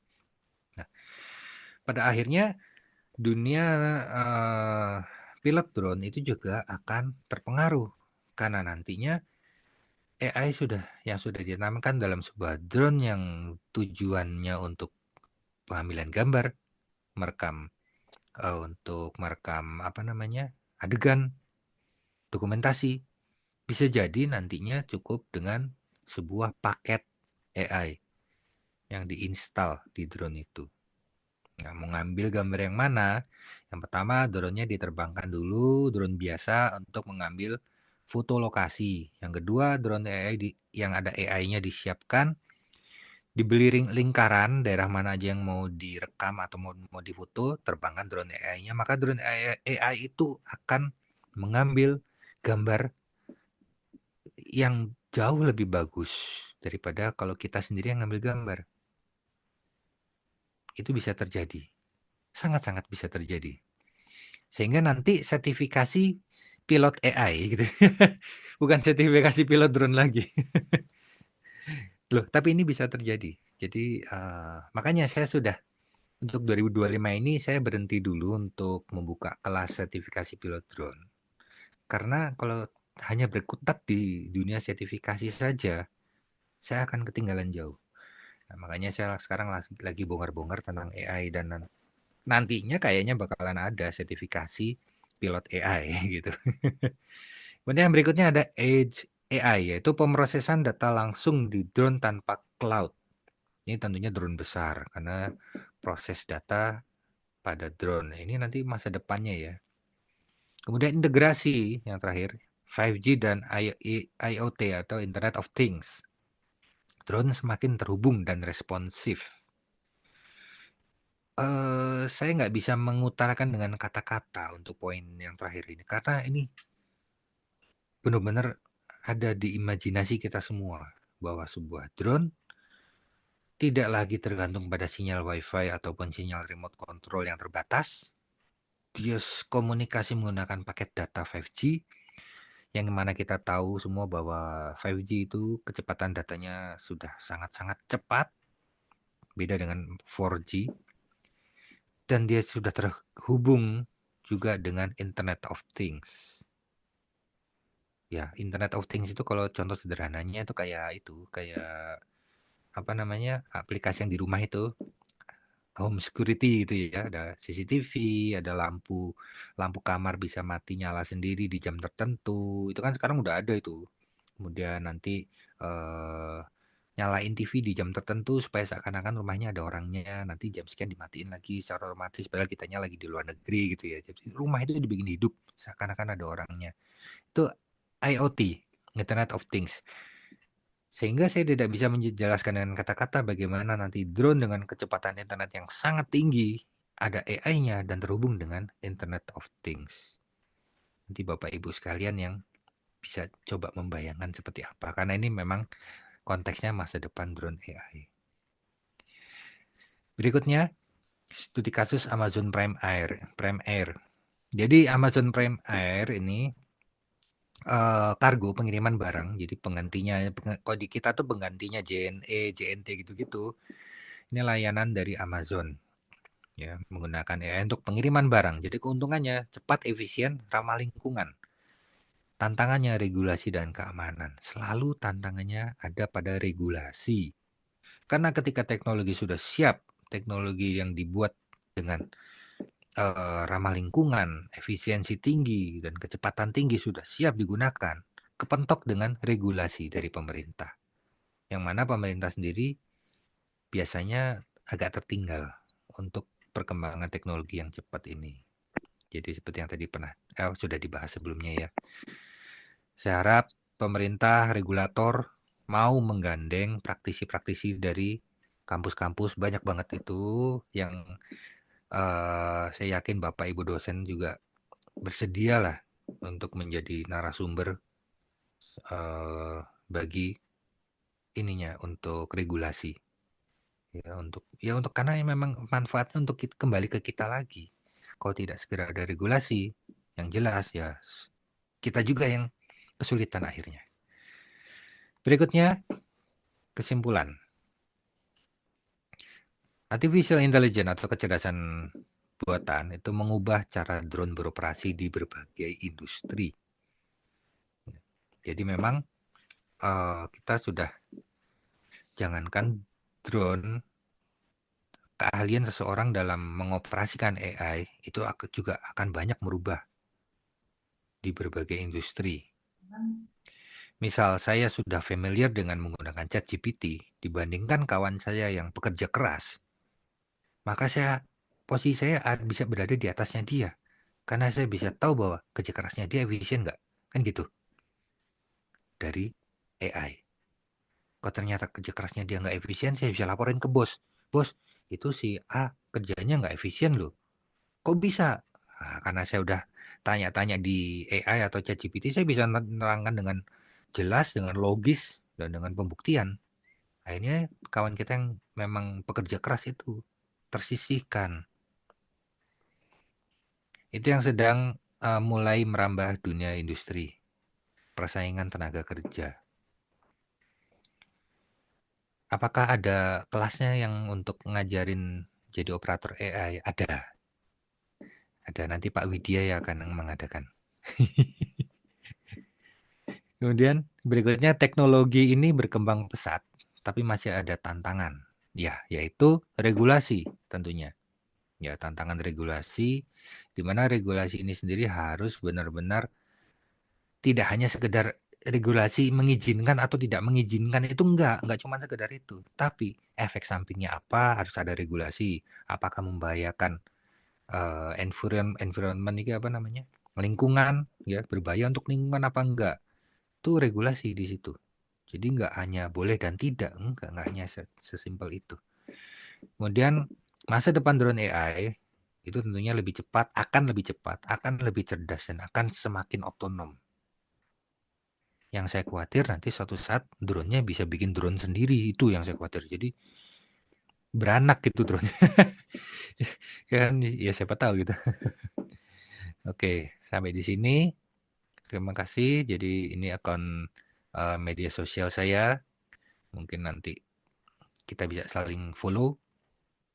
Yang pesan dari saya sebelum dibuka sesi pertanyaan, mulai sekarang Bapak Ibu, ini saya masih muda Pak, jadi Bapak Ibu mungkin tahu saya masih muda, saya masih usia 50 lebih dikit, tapi saya sudah mulai ngejar ketinggalan saya di dunia AI gitu. Jadi apalagi yang lebih muda lagi dari saya, ada di mahasiswa juga harus mulai segera sebelum ketinggalan. Itu aja Pak Widya yang bisa saya sampaikan. Ini saya stop sharingnya. Semoga bermanfaat. Baik, terima kasih Pak Arya. Ini kita lanjutkan pada sesi berikutnya. Mungkin sesi, kalau di slide tadi sesi tanya jawab. Atau mungkin sesi interaksi ya Pak Arya ya. Boleh. Atau mungkin Pak Arya juga boleh demo hasil karyanya kemarin menggunakan AI-nya pada drone mini. Kalau nggak salah itu menggunakan FPV ya, yang sebelumnya Iya. manual ya. Ada contohnya mungkin Pak Arya sebelum sesi tanya jawab Masalahnya dibuka. saya pakai laptop ini gitu. Iya. Jadi gini, mungkin Bapak Ibu dosen dan peserta dari luar juga penasaran yang pernah saya demokan. Drone saya yang FPV kecil itu, sebentar saya ambil.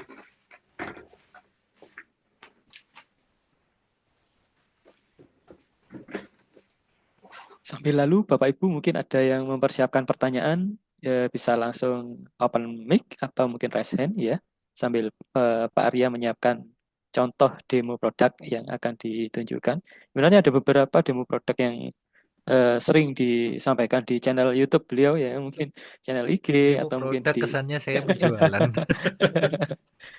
ya istilahnya hasil karya ya Pak Arya, hasil karya dari pemateri. Ulasan.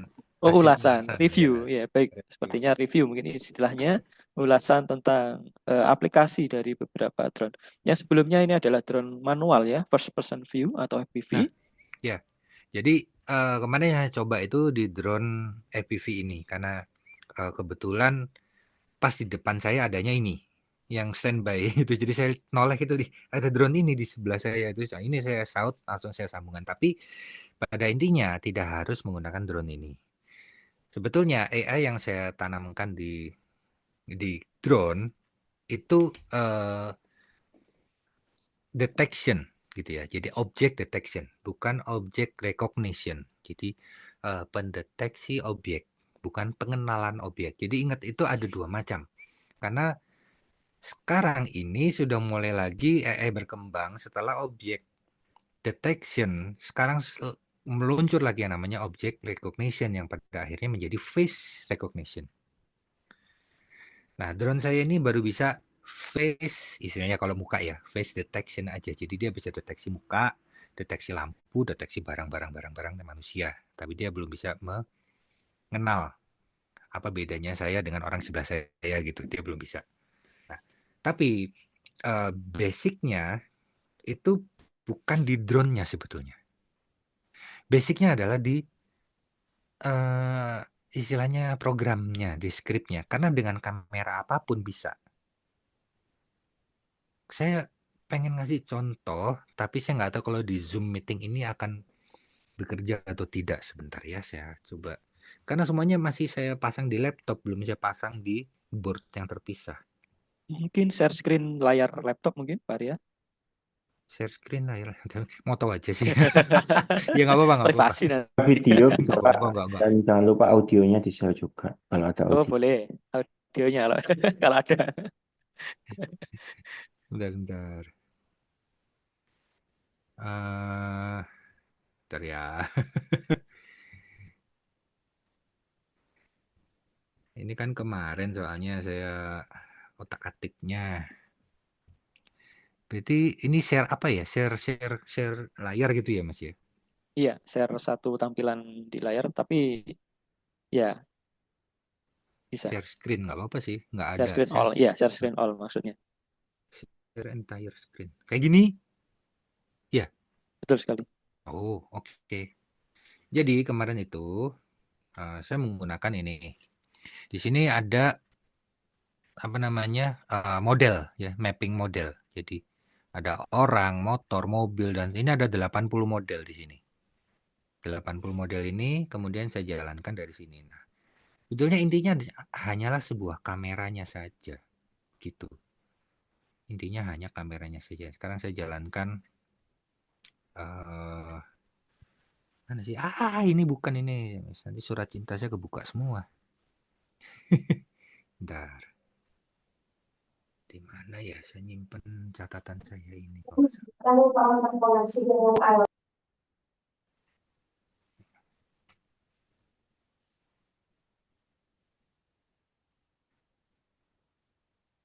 Oh, bentar.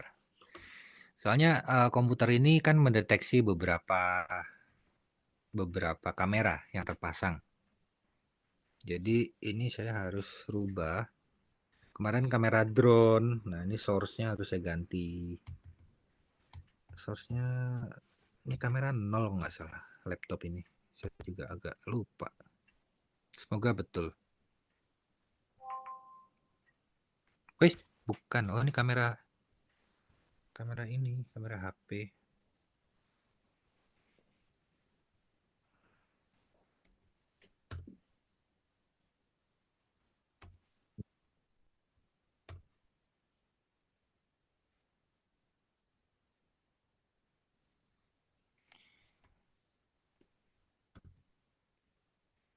Kalau bapak-bapak yang dari elektro, sering otak-ngatik ini juga kan, Python. Iya. Di sini ada Pak Wega. Pak Wega mungkin bisa berkontribusi nanti. Beliau menggunakan ini yang kapan hari ikut sertifikasi pilot Nah, drone. ini. Ya. Ya, jadi kalau dilihat, sebentar, saya kecilin dulu Windows-nya. Saya mau coba memberi apa sih? Sebentar ya. Ya, hilang deh. Nah, ini. Gini ya. Alah. Bentar, saya agak gaptek itu masalahnya. Kok hilang, Pak? Aduh, nah ini loh, saya tuh mindahin ini ke depan. Nah, seperti ini. Kelihatan nggak? Nggak ya?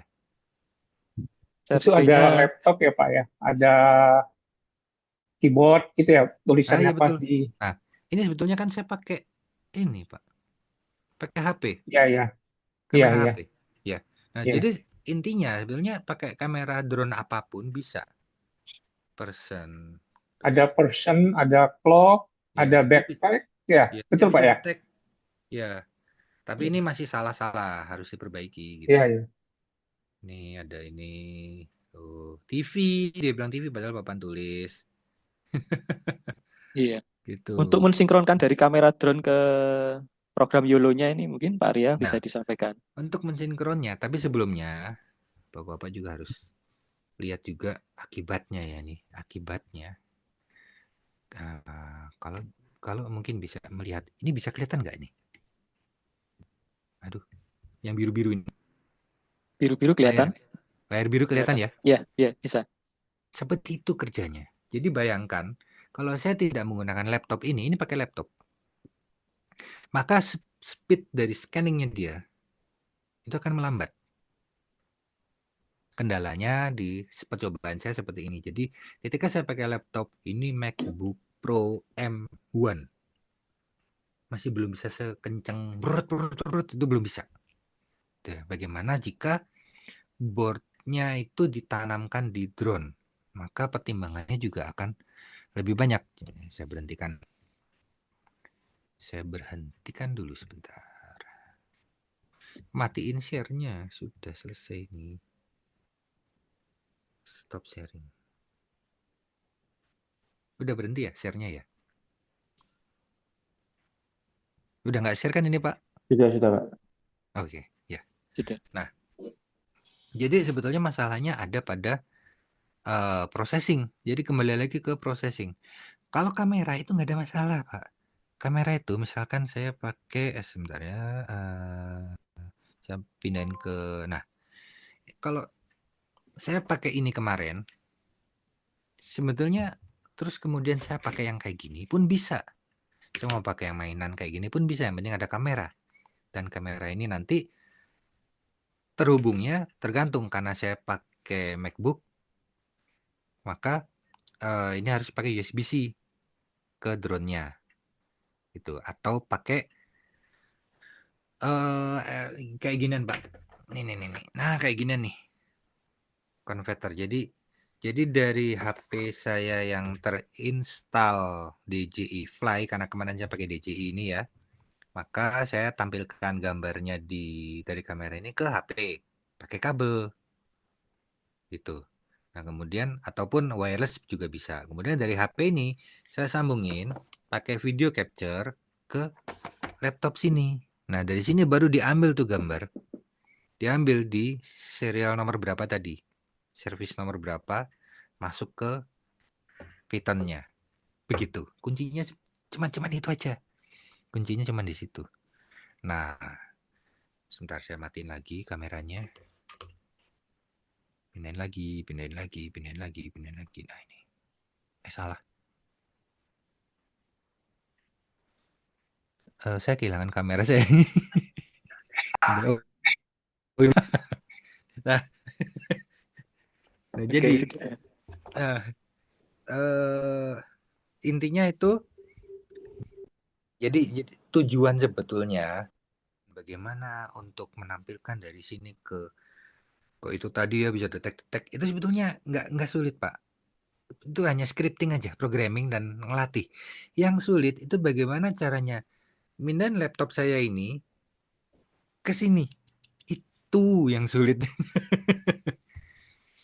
Nah, saya sudah coba-coba pakai Raspberry Pi, yang mau yang Raspberry Pi 4, Raspberry Pi 5 juga nggak apa-apa. Cuman ukurannya besar. Itu. Ukurannya besar. Nggak bisa saya pasang di sini.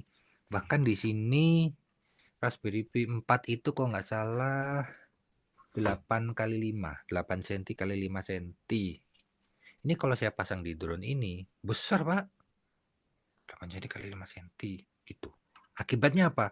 Nggak bisa di drone ini. Drone-nya harus agak lebih besar lagi, yaitu motornya yang agak besaran. Mungkin yang istilahnya kalau di dunia drone itu yang 20 mili. Ya, Pavo 20 mili yang agak besaran. Nah, dengan yang drone-nya agak besaran, maka saya bisa pasang itu Raspberry Pi 4 di bawahnya flight controller, dan itu dari flight controller, dari kameranya bisa saya langsung celok ke Raspberry. Nah, ini Raspberry-nya nggak proses seperti tadi yang layar biru itu yang tapi saya rasa tidak akan sekecepat itu prosesnya, sehingga ada delay. Supaya nggak delay terlalu banyak, dia nggak lambat waktu detect, maka harus dikurangi itu objeknya. Tadi kan saya 80 objek yang untuk dikenal. Kurangilah jadi 2 atau 3 objek saja. Mungkin dia bisa lebih cepat gitu. Sebenarnya kendala saya di situ aja.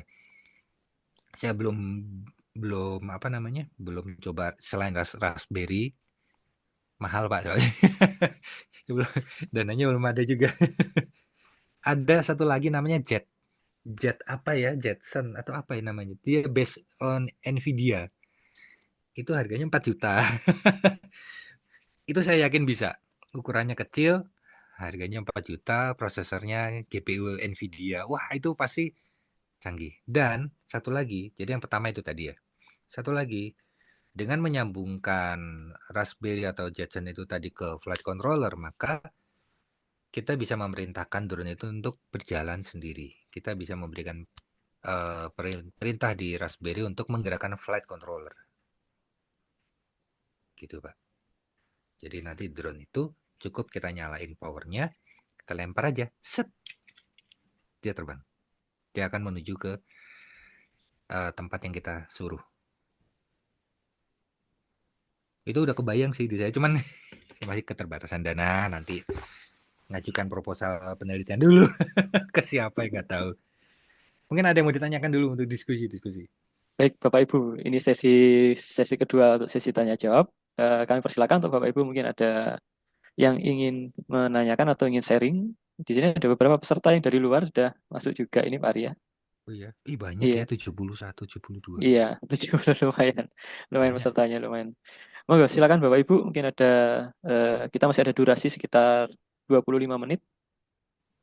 30 menit ya? 30 menit, 35. 11.25 sekarang. Iya, 35. Iya. Monggo Bapak Ibu. Kita ada sesi tanya jawab, mungkin sesi kedua tanya jawab bisa disampaikan. Mungkin adik-adik mahasiswa juga diperkenankan untuk bertanya karena ini bisa untuk topik riset ya Pak Arya ya. Iya, tapi bukan S1 kayaknya nih. S2 ini. Kalau S1 ngulas aja nggak apa-apa, ngulas boleh. AI di drone Boleh, atau masih mungkin bisa. kalau adik-adik robotika juga mungkin bisa ya, mungkin robot. Kalau ITS itu sepertinya ada robot udara ya, sepertinya. Robot air sama robot udara. Iya. Pak Arya mungkin pernah ini. Pernah dengar tapi belum pernah lihat ya. Belum Iya. pernah ke sana. Ada kompetisi robot udara sama robot air, ROV Iya. sama UAV, AUV itu. Karena yang robot daratnya udah banyak ya. Iya, mungkin ini bisa untuk membuka sesi peluang untuk lomba robot udara ya, mungkin untuk drone ini bisa dikembangkan lebih lanjut. Iya, ayo UNED harus jos Iya. ke atas. Yo. Terima kasih, ini termasuk inisiasi awal ini Pak Arya. Inisiasi awal mengadakan webinar ya, semoga saja nanti bisa berkembang untuk ke robotika atau mungkin ke industri ya. Karena industri drone Indonesia apa sudah ada, apa masih kerjasama dengan Turki kemarin Pak Arya? Oh, itu yang untuk drone besar, Mas. Drone Kalau besar yang ya. untuk drone rakitan biasa, sebenarnya Indonesia udah ada kok industri home industry. Yang Jogja itu ya? Saya tahunya sih temennya yang di Malang sih. Oh, yang di Malang. Itu. Oh iya. Itu home industry. Terus TKDN-nya berapa persen tuh saya nggak tahu deh. Pokoknya sudah masuk katanya ya. sih sudah memenuhi gitu. Iya. Karena drone teknologinya ini nggak menutup kemungkinan di bidang telekomunikasi saja, tetapi di semua bidang mungkin dari teknik mesin untuk konstruksi rangkanya ya Pak Arya ya. Betul. Untuk frame-nya ya kan. Ya, bahan frame-nya Indonesia udah ada. Oh, ada ya. Yang di Jawa Tengah itu, bukan Jogja tapi Jawa Tengah. Wonosobo apa mana? Itu udah ada produksi frame drone pakai karbon. Keren tuh. Iya, jadi bisa untuk kalau di lab ini bisa juga untuk peluang penelitian di bidang apa ya? Banyak ya sebenarnya ya. Banyak, iya. Banyak ya. Mungkin nanti bisa digali oleh bapak-bapak kaleb, mungkin kalau misalkan di sini ada yang sebagai audien. Atau mungkin dari adik-adik mahasiswa, monggo ada yang ingin disampaikan karena semakin kita gali ini, insya Allah ilmunya akan semakin keluar ini Pak Arya. Dengan style yang low profile ya. Baik, Bapak Ibu, monggo masih ada waktu, kita ada durasi sekitar 30 menit.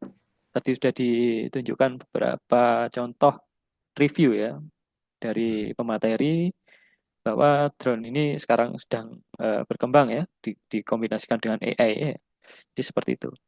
Tadi dari teknik sipil, sudah mungkin dari perencanaan wilayah kota, mungkin ada peluang juga ya Pak Arya ya, perencanaan wilayah kota dan sebagainya. PWKI Iya. PWKI iya dong. Ini drone ini juga udah lumayan sangat-sangat dibutuhkan untuk pekerjaan kayaknya udah wajib ya. Iya, perencanaan wilayah kota. Wajib. Termasuk pertambangan juga ya untuk membaca ininya, titik-titik spot. Nah, kalau pertambangan itu drone-nya yang digunakan drone darat laut udara, Mas. Jadi darat laut udara. Jadi nggak selalu harus pakai drone udara. Drone darat itu juga vital untuk pertambangan. Karena butuh jelajah di bawah ya. Kalau drone udara itu nanti kalau baling-balingnya atau apa. Kalau drone udara itu kan bisa jatuh. Kalau drone darat nggak bisa jatuh gitu. Paling jelek ditarik biar pulang pakai talinya, kabelnya gitu. Jadi kalau Iya, drone udara kalau jatuh agak susah. Nah, kalau pertambangan misalnya survei tambang iya mungkin dari udara, tapi begitu survei ke dalamnya pakai drone darat. Itu dikasih AI juga di mananya tapi ya iya, belum tahu juga itu. Karena memang semua tergantung munculnya kebutuhan itu baru akan dicarikan solusi kan gitu ya. betul-betul. Permasalahannya apa ya? Heeh. Baik, monggo Bapak Ibu, ini ada beberapa sebenarnya sih peluang untuk ditanyakan, misalkan dari teknik pertambangan, teknik sipil, tadi sudah ada beberapa pertanyaan, kemudian dari kalau teknik elektro ini sepertinya semua bidang, termasuk motornya ya Pak Arya ya. Motor Iya, BLDC yang digunakan ini kan juga perlu dikembangkan juga ya, riset juga ya, kan menggunakan BLDC ya, motor iya. BLDC untuk baling-baling propellernya itu. Baling-baling. Nah, ini masalah baling-baling nih. Baling-baling itu kan barang yang remeh ya Mas ya. Plastik gitu ya. Iya, Tapi Indonesia nggak ada yang bisa produksi. Coba iya. gimana itu? Teknik fluidanya ya, aerodinamika dan fluida. Ya itu kan, Ilmunya semua udah dapat, cuman iya, nggak ada yang mau produksi baling-baling. Jadi iya, teman FPV racer itu selalu iya. pesan ke saya, Maria, kalau ada anu dong produksi baling-baling dong, kita tuh selalu butuh baling-baling katanya. Oh ya juga ya kalian butuh. Mereka kan sekali crash harus ganti baling-baling. Ya betul, propellernya ya. Sekali crash ganti, crash ganti, crash ganti gitu. Absen ini di absen deh, Pak. On absen ya? Permisi ada yang bocor. Ya seperti inilah. Baik, ini Pak Arya, untuk motornya ya, untuk motor BLDC-nya itu kan ada beberapa ketentuan juga ya sepertinya ya, untuk penggerak propellernya tadi. Itu mungkin bisa juga peluang bagi kami di teknik elektro. Jadi di bidang mesin ya, mesin-mesin listrik itu juga ada ya. Mungkin nanti bisa dikembangkan jenis motor apa yang cocok untuk BLDC yang ringan atau mungkin yang Iya, kuat ya, betul, tenaganya betul. yang kuat Ya. itu kan sebenarnya peluang juga ya bagi teknik Iya. elektro ya khususnya ya. Jadi dicari titik efisiensinya yang paling paling apa ya? Paling tinggi ya, titik efisiensi paling tinggi Iya, yang seperti apa dengan kebutuhan dayanya dan torsi segala macam itu. betul. Iya. Pada saat kita setting juga setting fuzzy juga itu kan juga ada ilmu kontrolnya juga ya Pak Arya ya. Iya, jangan tanya Iya. ke saya kalau itu. Ya mungkin dari nanti risetnya adik-adik mahasiswa fuzzy untuk mengatur kontrolnya empat propellernya drone atau mungkin bahkan yang quadcopter yang 8 baling-baling Hmm, itu kan juga sebenarnya kan menggunakan fuzzy logic ya. Rate-nya ya kalau betul. misalnya kita menggunakan aplikasi apa Ya. misalnya Vivaldi atau apa ya biasanya yang digunakan untuk program Pak Arya. Hmm, sorry Mas, ini ada yang nanya nih. Oh ada yang Di nanya silakan mungkin ada yang chat. Heeh. Kira-kira kehadiran AI pada drone merupakan ancaman atau keuntungan menurut Bapak Arya? Kalau Mas Rano apalagi ini kayaknya tahu dari Instagram deh.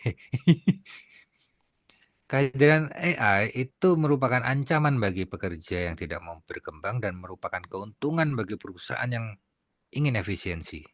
Jadi kalau ditanya secara to the point, ancaman atau keuntungan dari sudut pandang mana dulu gitu. Ya, ini seperti itu sih jawabannya. Absennya mana Pak? Itu Pak, Mas ditanya. Untuk presensi ada di sisi chat. Monggo Bapak Ibu bisa cek di kolom chat. Boleh bertanya lagi nih Pak Widya? Boleh Pak Rifan. Ini masih ada Ya, durasi waktu. eh, Silakan. saya bertanya ini. Mungkin Pak Arya punya visualisasi artis seperti apa Pak bentuk drone AI ini Pak? Yang mungkin ada linknya dari luar. Karena saya yakin kalau sudah punya sertifikat dari Eropa dan Amerika itu selalu ada menyertakan suatu proyeksi ke depan itu ada visualisasinya. Apa bentuk drone AI-nya seperti apa? Itu yang pertama. Terus yang kemudian yang kedua, mutlak apakah dari drone manual seperti RPC itu, kemudian otomatis dengan perkembangan AI ini dia bisa langsung menjadi pilot drone AI gitu Pak. Iya, iya. Pendapatnya itu Pak. Iya, Demikian Pak Arya Dega. oke. Silakan Bentar Pak Pak ya. Arya. Di mana ya ininya sebentar ya, saya carikan sebentar. Karena kalau praktisi ini kan lebih kepada wujud bentuknya ini Pak ngelihatnya. Mungkin kalau dari pihak kampus itu mungkin ada ilmunya, ada mungkin apa ya turunan dari ilmu-ilmu murninya Pak ya, elektro gitu Pak. Nah kalau kami ini kan lebih kepada wujud sosoknya, seperti apa visual dari drone AI ini bentuknya. Apakah sama dengan drone-drone yang sekarang atau mungkin bentuknya itu berubah-berubah gitu Pak. Sebetulnya sama sih Pak. Kalau bentuk itu bentuk drone, karena AI kalau yang sejauh ini yang saya lakukan sendiri itu hanya di sebatas kameranya, gitu. Nah tapi ini saya mau nunjukin ini gimana caranya ya. Sebetulnya kalau kamera LiDAR itu bisa dibilang AI juga Pak. LiDAR itu dia bukan AI, karena dia tidak bisa mengambil keputusan. Oke. Ya, Gitu. siap. Ini saya ada contoh di YouTube racing manusia melawan AI drone race. Ini saya bisa gimana caranya ya? Anu ya mungkin share anu lagi ya. Bisa Boleh di share Pak. screen. Kita Boleh di share jadi screen. ada dapat gambaran awal ini. Share screen ya, share screen ya. Oke. Nah ini, semoga kelihatan. Itu manusia lawan AI. Oh ya. Saya setel dari awal coba. Ditunjukin kok. Nah, yang kiri manusia, yang kanan AI. Yang biru yang AI.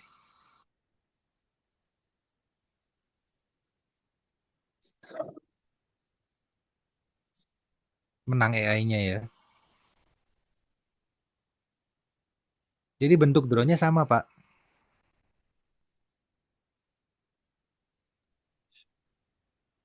Gitu. Sampai mendarat.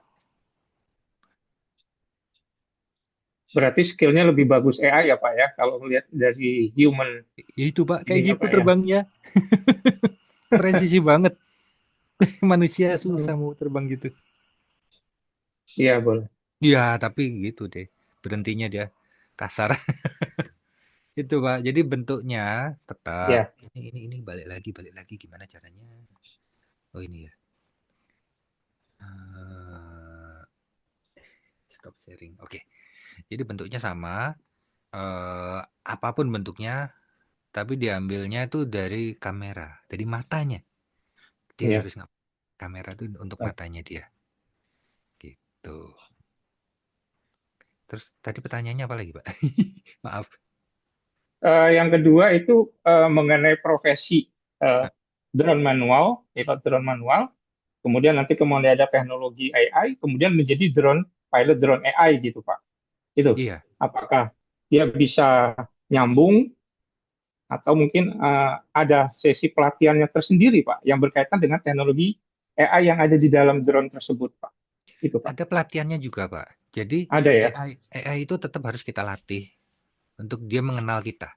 Dia tahu kebutuhan kita. Kalau kita nggak latih, dia masih default pabrik. Itu masih kosongan lah, masih sekedar jawab template gitu. Tapi lama-kelamaan, Bapak kalau pernah nyoba yang paling simple itu ChatGPT, Pak. Pak Rifan coba, pernah nyoba ChatGPT, Pak? Udah.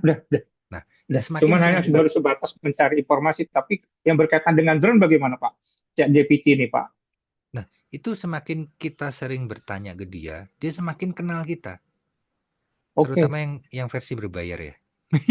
saya pakai yang versi berbayar. Memang saya untuk kerja, Pak. Jadi saya memang butuh.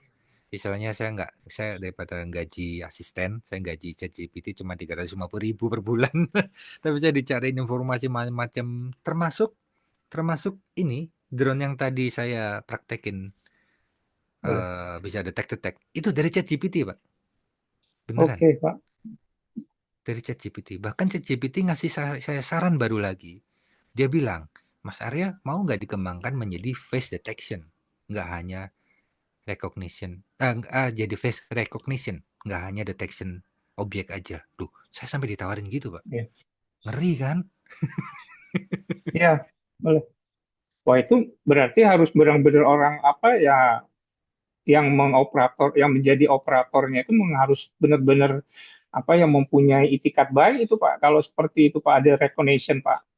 Itu jadi Betul. potensi apa namanya? Potensi dirgantara yang mengarah ke unsur apa ya? Ancaman ya Pak kalau kita memang kalau Iya, regulasi itu sendiri tidak berkembang gitu Pak.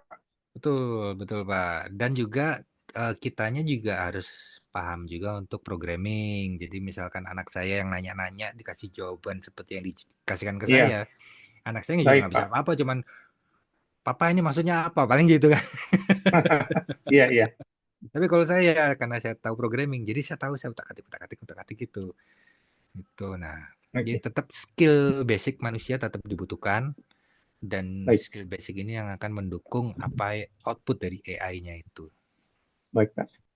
Iya. Oke Pak, terima kasih Pak Arya, terima kasih Pak Sama-sama. Widya. Baik, terima kasih Pak Rifwan. Ini ada pertanyaan Ya. kembali di kolom chat Pak Arya Oh, oke. dari Pak Ageng, Pak Sekjur ini.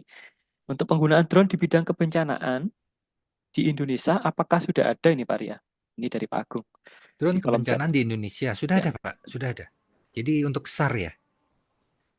Ini kebencanaannya untuk apa dulu? Untuk deteksi bencana atau untuk pertolongan pasca bencana? Kalau misalkan untuk deteksi bencana, saya rasa masih bergantung pada BMKG kita.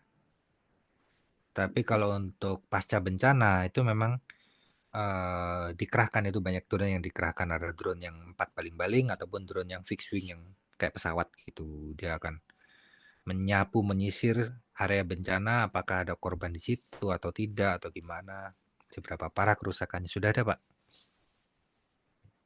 Tuh ada balasan dari Pak Yeri Sarage. Terima kasih. Oh iya, terima Di kasih kolom Pak chat. Yeri. Pak Yeri Sarage juga ikut membantu. Iya. Ya, ada teknologi drone ini sudah mulai sangat berkembang pesat ya Pak Arya ya. Jadi kebencanaan ada. Bahkan untuk setahu saya juga untuk mendeteksi kabel sutet ya Pak Arya ya. Oh Untuk iya, panas ya, ya thermal itu ya, menggunakan thermal. thermal. Nah, sekarang drone yang berkamera thermal juga semakin murah. Vimi yang terkenal dengan murahnya, drone Vimi, sudah ngeluarin yang berkamera thermal. Harganya 40-an.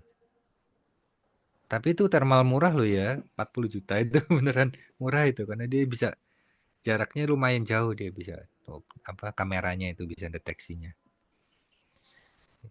Di kolom chat ada lagi nih Pak Arya.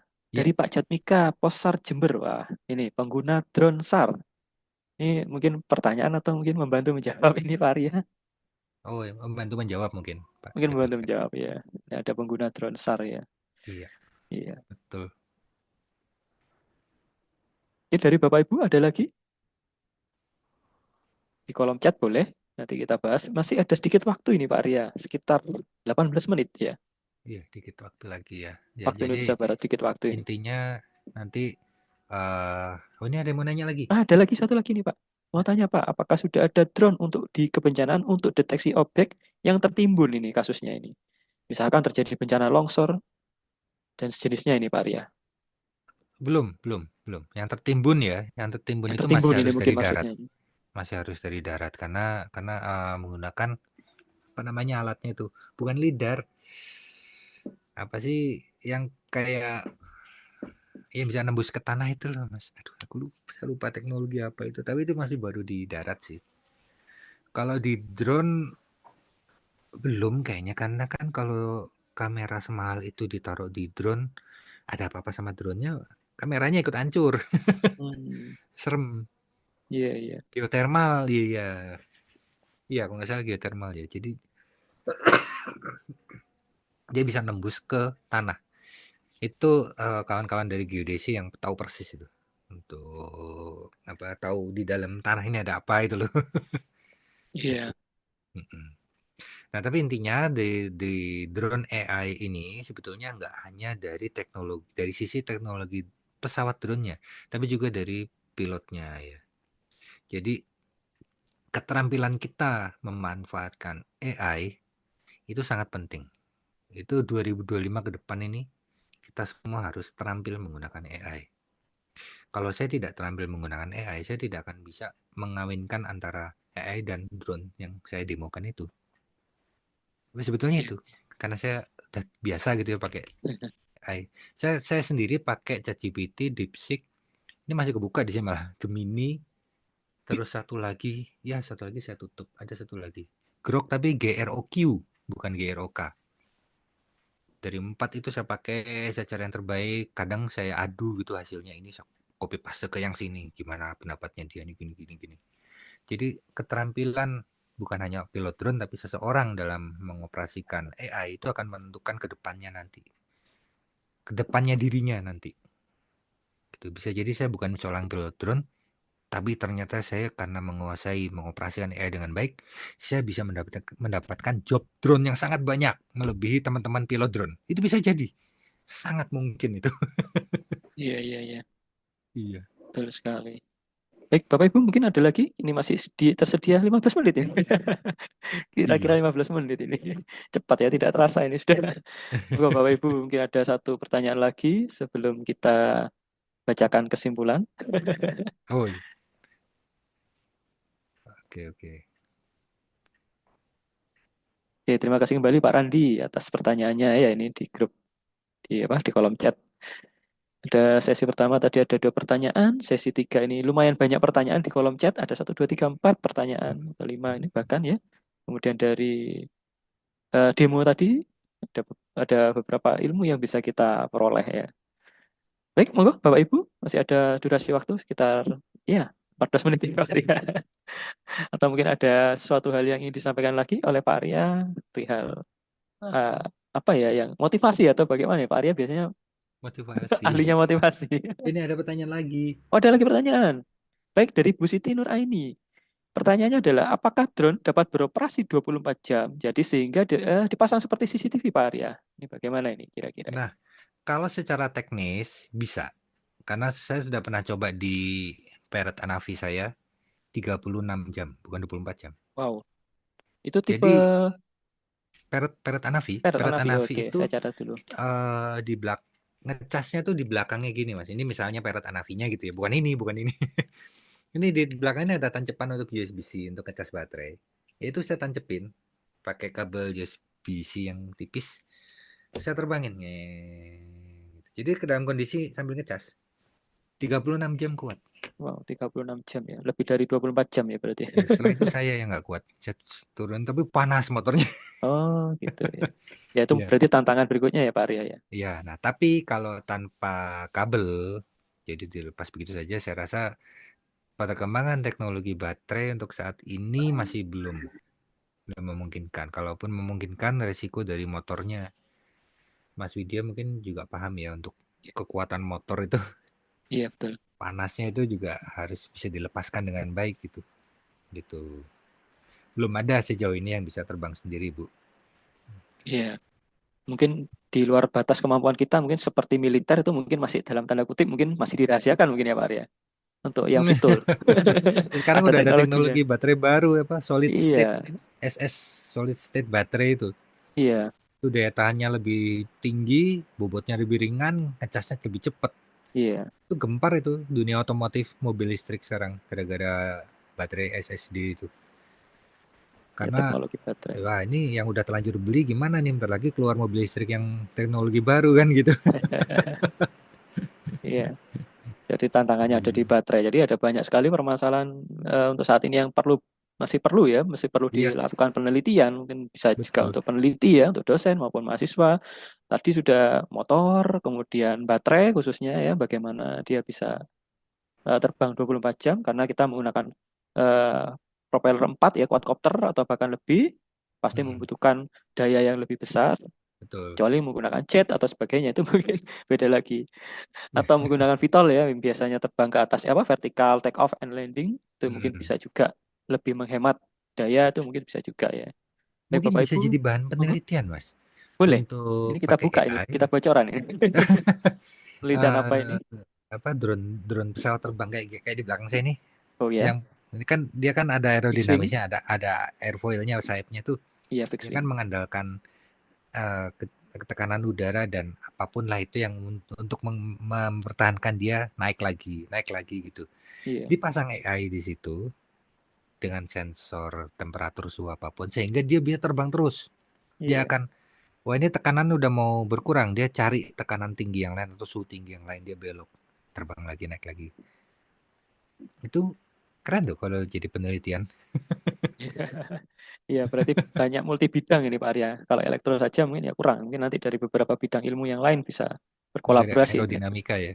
Iya, kelompok riset kalau di kita itu di UNED itu ada namanya kelompok riset. Nah Jadi itu, ini peluang untuk riset di bidang ini ya sebenarnya. iya nggak usah besar-besar, pesawat 2 meter aja. Ya, untuk prototipe ya mungkin ya. Iya, terus sekali terbang itu dia bisa bertahan berapa lama di atas. Hitungannya nggak boleh berapa jam, harus berapa hari. Berapa hari? Ya dong, kalau berapa jam sih? Banyak. Belum ada AI-nya itu. Iya. Monggo, Bapak Ibu, ada lagi di kolom chat mungkin? Ini masih ada sedikit waktu, 10 menit. Mungkin saya cukup 5 menit nanti kalau untuk pembacaan kesimpulan. Masih ada waktu 5 menit. Monggo Bapak Ibu, mungkin di kolom chat masih ada durasi sekitar 10 menit. Karena tadi kita sedikit ada tambahan waktu ya, sekitar 5 menit. Monggo Bapak Ibu, atau mungkin dari Pak Arya ada lagi. Ada lagi kah? Pernah lihat Ini drone pertanyaan. yang drone killer itu udah pernah nonton ya? Sebenarnya video ini udah 7 tahun yang lalu video ini. Cuman boleh orang-orang di-share tuh Pak Arya.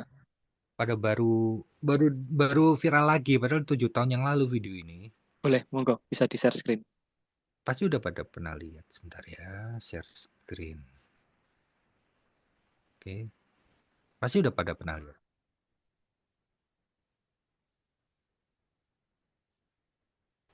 Ya, pernah lihat kan?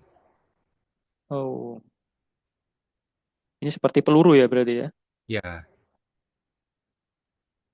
Ini 7 tahun yang lalu videonya. 7 years ago. Iya.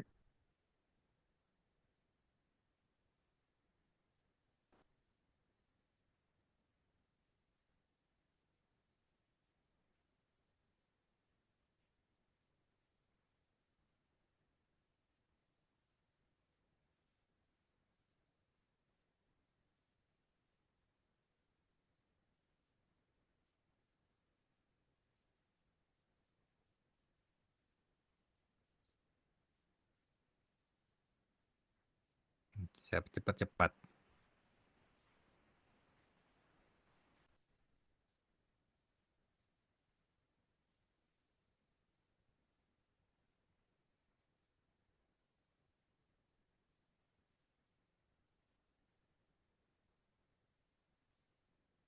Begitu, Pak. Wah, sangat rawan sekali ya. Ini seperti peluru ini Pak Arya. Betul. Peluru kendali yang langsung bisa melihat ininya ya. Mungkin ya sekarang untuk Segini. dunia militer ya. Dunia Drone-nya militer segini. sekarang ya. Iya, iya, iya. Ini tinggal saya kasih AI. Maka jadi seperti itu. Karena drone ini basicnya kalau dilempar dia terbang langsung. Tapi diem. Mode angle ya, mode angle kalau di Iya. FPV, mode angle. Udah tinggal dikasih AI aja. Oke. Ya, tidak terasa ini kurang 8 menit ini. Semoga Bapak Ibu mumpung ada kesempatan ini Pak Arya ini susah sekali dihubungi. Waktunya. DM aja ke Oh, di Instagram. DM ke Instagram beliau, nanti di follow dulu ya. Namanya sesuai dengan nama yang ada di sini ya. Namanya nggak sulit Iya. untuk dicari Pak Arya. Nggak sulit kok. Nggak sulit, gampang sekali. Masih ada waktu sekitar, monggo Bapak Ibu, ada 5 menit, 2 menit untuk penutupan nanti. Atau mungkin dari pihak jurusan ada tambahan atau mungkin ada rencana ke depan seperti apa ya. Ini juga bisa karena di audiens di sini ada kompleks ya. Ada beberapa peserta yang dari luar juga karena tadi sempat kita buka di awal-awal ya Pak Arya ya. Iya. Di sesi berapa menit setelahnya karena adik-adik mahasiswa mungkin ada yang kuliah atau apa. Kita lihat pesertanya masih di bawah 10. Jadi ya atas izin jurusan kita open share di luar seperti itu. Iya. Monggo Pak Narko selaku ketua jurusan peluang. Oke. Saya kira ini ya Mas Widya dan Pak Arya Deka dan rekan-rekan semuanya. Kalau memang kalau di tempat kami kan risetnya kan arahnya untuk Renstra itu kan kita ke agroindustri ya. Jadi saya berharap rekan-rekan penelitiannya dengan momen ini ya itu bisa memberikan wawasan topik-topik yang memang membawa arah kita ke ini ya target Renstra kita gitu ya. ini secara garis besar untuk kegiatan ini gitu ya. Dan saya berharap nanti Pak Arya Deka ini juga nanti mungkin akan dilanjutkan dengan topik-topik yang seputar drone dengan AI ini, yang mungkin bisa memberikan wawasan juga kepada rekan-rekan kami di ini ya, di lingkungan jurusan teknik elektro, mungkin juga akan berdampak pada teman-teman yang di jurusan lain gitu ya, staf profesional lain gitu. Itu mungkin ada topik-topik yang membuka wawasan akhirnya kan gitu ya. Jadi perlu dilanjutkan Mas Widya dengan topik yang bisa dikatakan lebih luas lagi, dan mungkin akan spesifik ke ini ya, spesifik ke teman-teman yang memang sangat membutuhkan ya, sangat membutuhkan gitu ya. Oke, itu Mas Widya. Jadi Siap. mungkin dari ini juga narasumber dari sini aja, mungkin bisa diambilkan dari luar, teman-teman kita yang di luar yang memang mempunyai ini ya ini yang sama ya, pemikiran yang sama, bisa kita undang gitu ya. Boleh. Oke, terima kasih Pak Arya Deka. Terima kasih Pak. Dan semuanya. Oke. Terima kasih Pak Narko. Di sisi jurusan sudah support sekali nih Pak Arya. Mungkin nanti bisa kolaborasi dengan beberapa tim yang mungkin kalau militer gimana ya Pak Arya? Probabilitasnya agak sensitif kan. Agak kalau mau melibatkan teman-teman dari militer mungkin bulan-bulan setelah Juni, Mas. Oh, setelah Juni. Tapi saya nggak bisa ngasih tahu penyebabnya ya. Pokoknya setelah bulan Juni lah. Itu pesan dari saya sih gitu. Oh gitu. Iya. Ini ada Pak Ini mau ngasih masukan nih. Mohon maaf ini Pak Widya. Boleh. Masih ada waktu sedikit Pak, monggo. Kemarin itu kita kan ada di komunitas itu kan ada pembatasan drone terbang di Taman Nasional di Gunung Bromo itu Pak. Oh iya betul, masih viral kita harus beritanya. Bayar, sebelumnya nggak pernah bayar. Betul. Itu sekarang bayar 2 juta sekali terbang. Nah, itu kemudian menimbulkan kegemparan lah. Nah, salah satunya melalui komunitas itu ada yang menyarankan kita itu bicara dengan pihak Angkatan Udara Pak dalam hal ini, yang mempunyai diskresi lah ya Pak ya, karena potensi dirgantara itu kan dipegang oleh Angkatan Udara ini Pak. Jadi ada namanya Dinas Potensi Dirgantara TNI AU, Dispot Dirga namanya Pak. Nah, mungkin bisa berkolaborasi nanti antara kampus dengan militer, dalam hal ini TNI Angkatan Udara itu Pak. Nah itu ada potensi dirgantara yang mungkin Pak Arya Deka udah tahu juga ini Pak ya. Iya. Itu potensi-potensi kan termasuk drone ini kan sebenarnya potensi dirgantara ini Pak. Mereka yang punya punya kewenangan lah Pak untuk mengatur yang di atas itu, regulasi-regulasi yang berarah kepada inilah Pak. Potensi kalau di militer itu kan 2, ancaman atau jadi friend or foe, teman atau musuh gitu loh Pak. Nah, seperti itu Pak. Pendapat dari kami dulu waktu pernah ini, akhirnya mungkin karena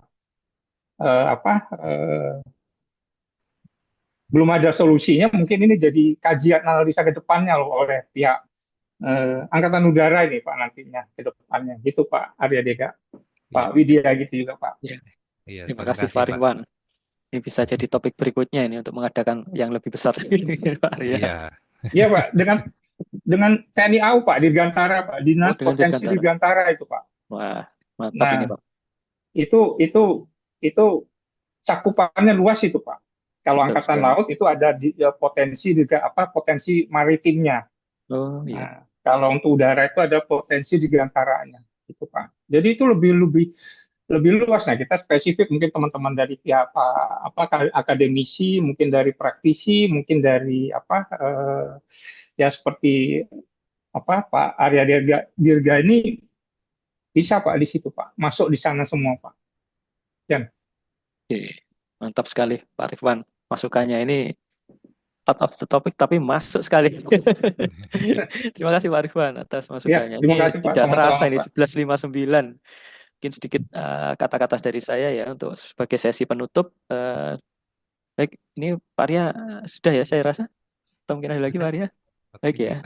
Baik, dari saya selaku moderator akan menyampaikan session penutup di mana alhamdulillah pada siang hari ini ya dari pagi sampai siang hari ini telah terlaksana webinar yang diselenggarakan oleh jurusan Teknik Elektro, di mana pada webinar hari ini mengundang Bapak Arya Dega yang tadi ada beberapa sesi pertanyaan sebenarnya, ada sesi pertama, sesi kedua, dan sesi ketiga.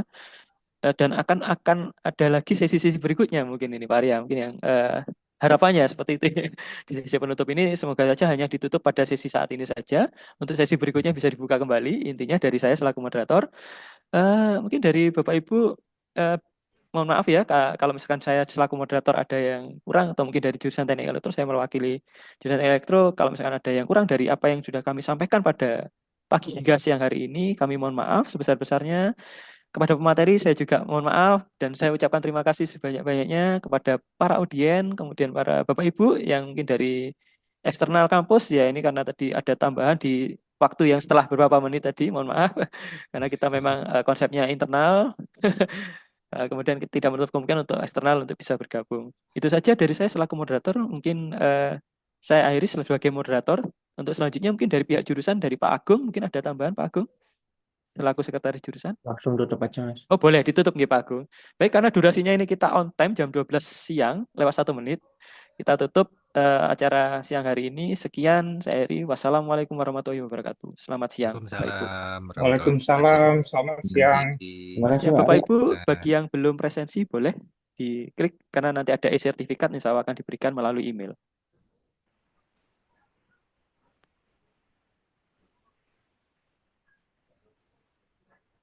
Permisi untuk saya live ya, Bapak Ibu. Saya tutup end session-nya untuk sesi saya ini. Caranya live gimana? Saya yang live Pak Arya. Oh gitu, oke. Terima kasih. Boleh Pak Arya, monggo Pak Arya. Ya.